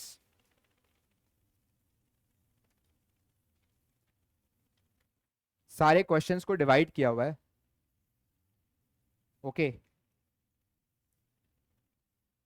जैसे अगर आप यहाँ पे देखोगे तो ये जो स्टेबिलिटी वाला टॉपिक है, उसके तुरंत बाद क्या है, स्टेबिलिटी स्ट्रैटेजी. ओके, एक बात मैं आपको अभी बोल रहा हूं, वापस नहीं बोलूंगा, क्वेश्चंस को पेंडिंग रहने मत देना, वरना वो पेंडिंग रह ही जाते हैं. सबसे बेस्ट तरीका हो गया, तुम क्वेश्चंस को काटने के इंटेंशन के साथ पढ़ो. इसका मतलब है, मैं अगर ये एसएम की बुक में ना क्वेश्चन बैंक को अगर हटा दूं, तो वो बुक इतनी पतली बन जाए, पता है सर क्या बात कर रहे हो. हाँ, चैप्टर नंबर 4 का अगर आप देखोगे तो देखो कितने नंबर ऑफ क्वेश्चंस है, कितना है, 57 क्वेश्चंस है, जिसके आंसर्स भी अपन ने क्या लिखे, साथ में लिखे हुए. और मैं बोल रहा हूं this is not a big chapter, तो इसका मतलब है हम अज्यूम कर सकते हैं कि चैप्टर नंबर 5 में तो और ज्यादा होंगे. बट मुद्दा इसकी सारे क्वेश्चंस कौन सी थियोरी यूज कर रहे हैं जो आपको कॉन्सेप्ट के फॉर्म में आगे दी हुई है.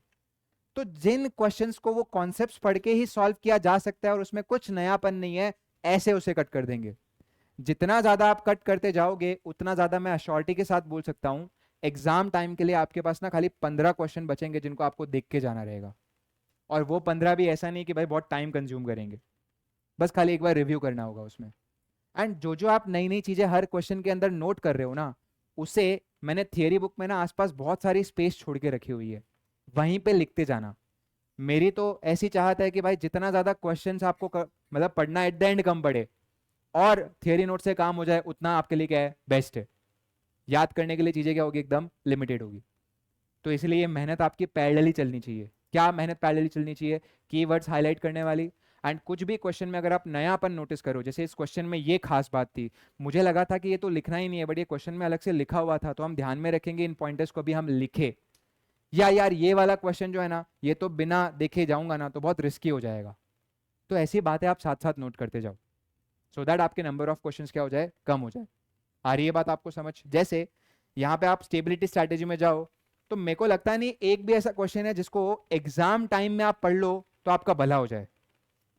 जैसे पहला लिखा हुआ है, what is stability strategy and what are the reason, क्या अलग से मेजर रीजन वाला टॉपिक आपको दिया हुआ है, और डिट्टो वही तो पॉइंट है. तो ये चीज तो आपकी क्वेश्चन के साथ साथ ही क्या हो सकती है, अचीव, मतलब कॉन्सेप्ट के साथ साथ ही अचीव हो सकता है. अलग से इसका क्वेश्चन पढ़ना है क्या, नहीं. तो सर आपने डाला क्यों. तुम लोग की एक आदत होती है कि पीछे अगर क्वेश्चन दिया हुआ है मतलब वो टॉपिक क्या है, इंपॉर्टेंट है. जिस टॉपिक पे क्वेश्चन एग्जिस्ट ही नहीं करता, वो टॉपिक तो जरूरी होगा ही नहीं. ये गलत आदत है भाई. मैंने एक बात बोली थी, कई ऐसे नए टॉपिक्स आपके इंट्रोड्यूस हुए सिलेबस के अंदर, तो आप मान लो ना हर नए क्वेश्चन का टॉपिक का क्वेश्चन नहीं बनेगा, बट उसके सबसे ज्यादा चांस है पूछे जाने के. तो ये वाला तो मिथ आप मत पालना. बहुत सिंपल, अभी मैंने क्वेश्चन इसलिए रखे ताकि आपको वे ऑफ राइटिंग आए. कई लोग आके पूछेंगे, तुम पता नहीं, एक तो लॉ में तुम लोग को पैटर्न ऐसे सिखाया हुआ है, तो हर एक सब्जेक्ट में मेरे को आके लोग पूछते हैं, सर जैसे लॉ में पहले लिखना है प्रोविजन, फिर लिखना है उसका एनालिसिस, और फिर क्या देना है, कंक्लूजन. सर एसएम में कैसे लिखना है, जैसे बीएससी लिखते थे. बस खाली लैंग्वेज क्या होनी चाहिए, अच्छी होनी चाहिए. Point two point, point wise, वो एक रूल हटा देना, 1 पॉइंट का 1 मार्क्स मिलता है। अरे वो बीएसटी 12th में भी नहीं मिलता था, 1 पॉइंट का 1 मार्क्स नहीं मिलता है। सीबीएसई देता होगा, क्यों? उसका उसका मेन चेकिंग का इंटेंशन क्या होता है? मैं दानवीर हूँ, बच्चे का नंबर नहीं कटने चाहिए, तो वो देने मोड पे है कि लिखे है 4, 4 दूंगा मैं। इंस्टीट्यूट 8 लिखने चाहिए थे, खाली 4 लिखे, इसके आगे वाले ने तो कितना अच्छा लिखा है, हट रहे 0.5, 4 नंबर में से खाली 0.5 दे रहा है वो। इंस्टीट्यूट का यहाँ पे जो इंटेंशन होता है वो मार्क्स काटने का होता है, लेने क्या वर्ड यूज कर रहा है तू, राइट? इंस्टीट्यूट का जो ओरिएंटेशन है वो क्या होता है? मार्क्स काटने का होता है। आ रही है बात आपको समझ? तो बेटर है ज्यादा पॉइंटर्स देके आने हैं। देर इज नो 1 पॉइंट के 1 मार्क्स, देर इज जितना बढ़िया लिखोगे उतना अच्छे मार्क्स आपको क्या होंगे? फेच होंगे। तो रट्टा मारना पड़ेगा, दैट इज द रूल। तो ये क्वेश्चन आपको इसलिए दिए हुए ताकि आपको एक फॉर्मेट पता चले कि ऑन कैसे क्वेश्चंस आते हैं और कैसे आपको लिखना है। डायरेक्ट क्वेश्चन भी आते हैं। मैं अगर 35 मार्क्स को डिवाइड करूं तो 17-18 नंबर के जो क्वेश्चन है वो डायरेक्ट होंगे और इक्वल प्रपोर्शन में क्या होंगे? केस स्टडी होंगे। एंड केस स्टडी उतनी डिफिकल्ट नहीं होती है। मैं तो बोलता हूँ 2 लाइनों का स्टेटमेंट ज़्यादा डिफिकल्ट होता है as compare to case study. कम से कम केस स्टडी बता तो रही है कि मैं इस टॉपिक से आया हूँ। वो 2 लाइनों का स्टेटमेंट अचानक आके बोलता है कि बता कैसा लगा मैं तेरे को। अरे तू कहाँ से आया है, कौन से चैप्टर से आया है, तू पहले मेरे को बता। सो आपको ये 2-2 लाइनें जो इन्वर्टेड कॉमा में इंस्टीट्यूट ने थियरी के अंदर लिखी हुई है ना, उसे बहुत अच्छे से पढ़ना है। बहुत एक्सपीरियंस के साथ बोलता हूँ मैं। मई 2025, यस मई 2025 का पेपर आया था। बच्चे ना एसएम को ऐसे बोले, भाई एसएम का पेपर सर बहुत हार्ड आया। मैंने बोला क्या हुआ, पूरा केस स्टडी आया क्या? बोला सर यही तो गम है, केस स्टडी आया ही नहीं। तो मैंने बोला फिर क्या आया? बोला सर पता ही नहीं चला आया क्या है। तो हम जितना मन से लिख के आ सकते थे आए ऐसा। ऐसा लग रहा है ये 2 लाइनों में कुछ तो लिखना चाहिए, कहाँ का लिखे, क्या लिखे? आप बोले थे स्पेसिफिक पॉइंट्स आपको याद करके जाने हैं। अरे किस टॉपिक का पूछे, बता ही नहीं रहा। I have output ready, but ये इनपुट कहाँ गया बता ही नहीं हमको। बकायदा उस पेपर में नंबर बहुत के कटे थे। एंड मैंने बोला था खास तौर पे इन्वर्टेड कॉमा में 2 लाइनें लिखी है, मतलब वो एक प्रोबेबल क्वेश्चन बन सकता है। बिकॉज इजी होता है, नीचे का पैराग्राफ इसको लिखना है, कैसे क्वेश्चन पूछूं। यहीं से तो स्टार्टिंग हुई थी इसकी, इन्वर्टेड वाले से। इन्वर्टेड वाला एग्जैक्ट कॉपी पेस्ट करते हैं और इसके आगे वर्ड क्या लिखते हैं? Evaluate this statement. बस, ना आर ना पार, क्या लिखेंगे? Evaluate this statement. तो आप बीती है इसलिए तुमको मैं बता रहा हूं भाई, जहां जहां पे मैं आपको आइडेंटिफाई करके दे सकता हूं दूंगा, बट फिर एक तुम्हारी प्रिपरेशन भी होनी चाहिए। एक साथ जब चैप्टर पढ़ोगे तो नहीं होगी, टॉपिक वाइज पढ़ोगे तो हो जाएगी। क्लियर है ये वाली बात, राइट? पहली क्लास है इसलिए ज्ञान देना बनता है, क्योंकि फिर मैं चैप्टर 4 के बाद दूंगा तो तुम बोलोगे ये सब तो पहले बताना चाहिए था, इसलिए मैं आज ये ज्ञान दे रहा हूं, राइट? एक हम लोग ने, ये देखो ये एक ऐसा क्वेश्चन है जो हम लोग को क्वेश्चन बैंक से पढ़ लेना चाहिए। Stability strategy is the opposite of expansion strategy. और इन्होंने इस तरीके से पैराग्राफ में लिखा हुआ है, तुम्हें पैराग्राफ में नहीं लिखना है। आपको आंसर कैसे लिखना है? Point wise. पॉइंट वाइज जब आप आंसर लिखते हो तो it creates pressure on the checker, तेरे को नंबर देने पड़ेंगे। नहीं तो जब ऐसे पैरावाइज लिखते हो ना तो उसको ग्रॉस मार्किंग का मन करता है, 4 में से 4 दूं क्या, कुछ ना कुछ तो इसने छोड़ा होगा, चल 2 दे देता हूं। जब आप 4-5 पॉइंट लिखते हो, देख भाई मैंने सारे पॉइंटर्स दिए हुए, मेरे को नंबर चाहिए। तो ध्यान रखो पैरा के अंदर ग्रॉस मार्किंग हो सकती है। ग्रॉस मार्किंग क्या, मन नहीं कर रहा मेरा पूरा देने का, तो एक काम करता हूं खाली आधे नंबर देकर नक्की हो जाता हूं। लेकिन जब पॉइंट वाइज लिखते हो तो उसको अगले आपको बेचारे को ऐसा आ जाता है कि यार थोड़े से देते हैं इसको नंबर। तो ये बहुत स्ट्रिक्ट है, ये लोग आंसर आपको पैरा वाइज देंगे, आपको कैसे लिखना है? पॉइंट वाइज, ठीक है ना? यहाँ पे लिखा हुआ है। हालांकि मैं एक्सपांशन जब पढ़ाऊंगा तो और बेटर रहेगा, क्योंकि दोनों के ही फीचर्स क्या करने हैं आपको आपस में कंपेयर करने हैं, स्टेबिलिटी और एक्सपांशन के। तो जब मैं एक्सपांशन के आपको फीचर्स बता दूंगा तो ऑटोमेटिकली आपको क्लियर हो जाएगा, राइट? एंड ये एक ऐसा केस स्टडी बेस्ड क्वेश्चन हो गया।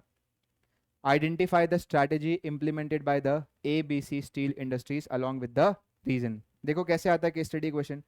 ABC steel industry find that its product have reach at कौन सा stage? And already has over capacity. मतलब हमारे पास माल बनाने के लिए 1 लाख की कैपेसिटी है और डिमांड है 1,10,000 की, तो ऑलरेडी ओवर कैपेसिटी है। नहीं सॉरी, उल्टा हो गया, ओवर कैपेसिटी। 1 लाख अपने बना सकते हैं और खाली 50,000 की ही डिमांड है, तो पहले ये तो फुलफिल करे अपने, right? Therefore it concentrate on maintaining the operational efficiency. This is the another keyword। एक maturity stage हो गया और एक operational efficiency हो गया।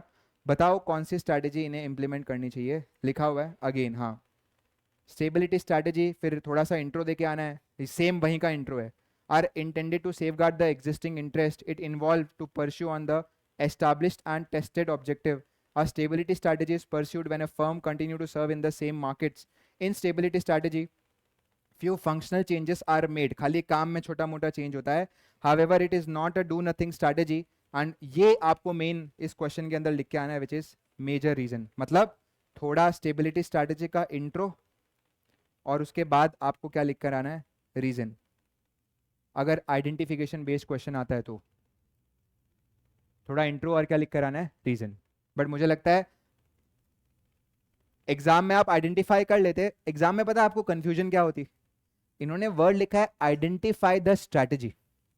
Now this is a so generic word, her chapter ने अपने साइड से कुछ ना कुछ स्ट्रैटेजीज आपको दी है. तो तुम जब ये क्वेश्चन देखोगे तो तुम्हारे मन में सबसे पहली बात क्या आएगी पता है, इज इट फ्रॉम चैप्टर 4, कौन सी स्ट्रैटेजी की बात कर रहा है. क्योंकि हम जो पढ़ रहे हैं वो ग्लूएक एंड जॉर्ज वाली है. एक और ऐसा चैप्टर रहेगा जिसमें माइकल पोर्टर ने दिया होगा. बट अगर आप मल्टीपल 2 रीडिंग दोगे ना कॉन्सेप्ट्स की, कभी आपको पता ना चले, ऐसा हो ही नहीं सकता. आप कीवर्ड देख के ऐसा बोल सकते हो कि भाई ये किस की बात हो रही है. आ रही है बात आपको समझ. तो ग्लूएक एंड जॉर्ज में ये सारे वर्ड्स यूज किए, मेच्योरिटी, कभी पोर्टर ने अपनी स्ट्रैटेजी में ये वाले वर्ड्स यूज ही नहीं किए. आ रही है बात आपको समझ, क्लियर है ये वाली बात. और थोड़ा तो सॉल्व करके ही आएगा बस. मेरे हिसाब से इस पे कितने क्वेश्चन है, 3 ही है राइट, एक्सपांशन पे. तो मेरे ओपिनियन में चौथा क्वेश्चन इज वेरी इंपॉर्टेंट. बाकी तीसरे और पांचवे को आप क्या कर सकते हो, एलिमिनेट कर सकते हो, वरना लास्ट मिनट पे प्रेशर आएगा भाई. 1.5 दिन में आपको ये चैप्टर्स रिवाइज करने, राइट. ठीक है. और एक और बात ध्यान में रखना, कोई भी कॉन्सेप्ट्स में अगर आप कोई नई बात नोट कर रहे हो तो आप यहाँ पे ये जो खाली सेक्शन है ना, पॉइंट्स टू बी नोटेड, उसको भर सकते हो. द एम इसके आपका एक ही जगह पे सारा काम हो जाए. तो आपके लिए खाली छोड़ा है, थोड़ा मैं यूज करूंगा, कुछ एग्जाम्पल अगर आपको लिखवाने हैं तो. क्लियर, डन है, पक्का, राइट. एक बार पैकअप करें अपने with some head points and with some keywords. Chapter 4 कितने लेवल की स्ट्रैटेजी है, 3. Corporate, business, function. कौन से बिजनेस में एंटर होना है, कैसे वहां पे कंपीट करना है, और जो हमें छोटे छोटे काम हेल्प करेंगे to compete, it is functional. जब बात आ रही है परचेज मैनेजर ने कुछ किया, फंक्शनल. जब बात आ रही है कि हमने कंपटीशन के सामने बीट करने को ये स्ट्रैटेजी लाया, बिजनेस. और जब बात आ रही है कि सीमेंट से हम कार भी घुसे, तो इट इज कॉर्पोरेट. और हम जो 4 पढ़ रहे हैं वो एब्सोल्युटली किसकी बात कर रहा है, कॉर्पोरेट लेवल. कॉर्पोरेट लेवल के अंदर देयर आर 4, कितनी है, 4. SGTC, stability, growth, turn around और कॉम्बिनेशन. कॉम्बिनेशन पढ़ना भी नहीं है, आता भी नहीं है. आती कौन सी है, SG और T. सबसे बड़ा इसमें कौन सा है, ग्रोथ, जिसको अच्छे से पढ़ना है. टर्न अराउंड के भी सब टाइप्स है, बट हमने कहा लिया आज कौन सा पढ़ा है, स्टेबिलिटी. बिजनेस रीडिफाइन करूं या नहीं करूं, स्टेबिलिटी के फीचर्स मैं पूछ रहा हूं. पहला, बिजनेस रीडिफाइन करूं या ना करूं, सेम बिजनेस में रहना है.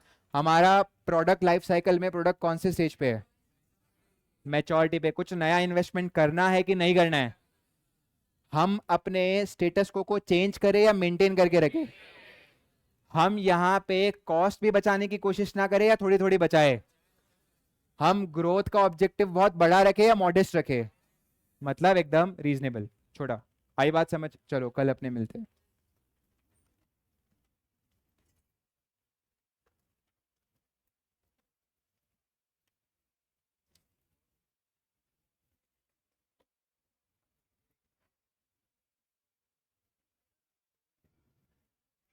हाँ 2 घंटे की थी ना. क्यों, ज्यादा हैवी लगा क्या तेरे को. हाँ आज तो हैवी था भी नहीं, अब कल और ज्यादा होगा, देख ले. ये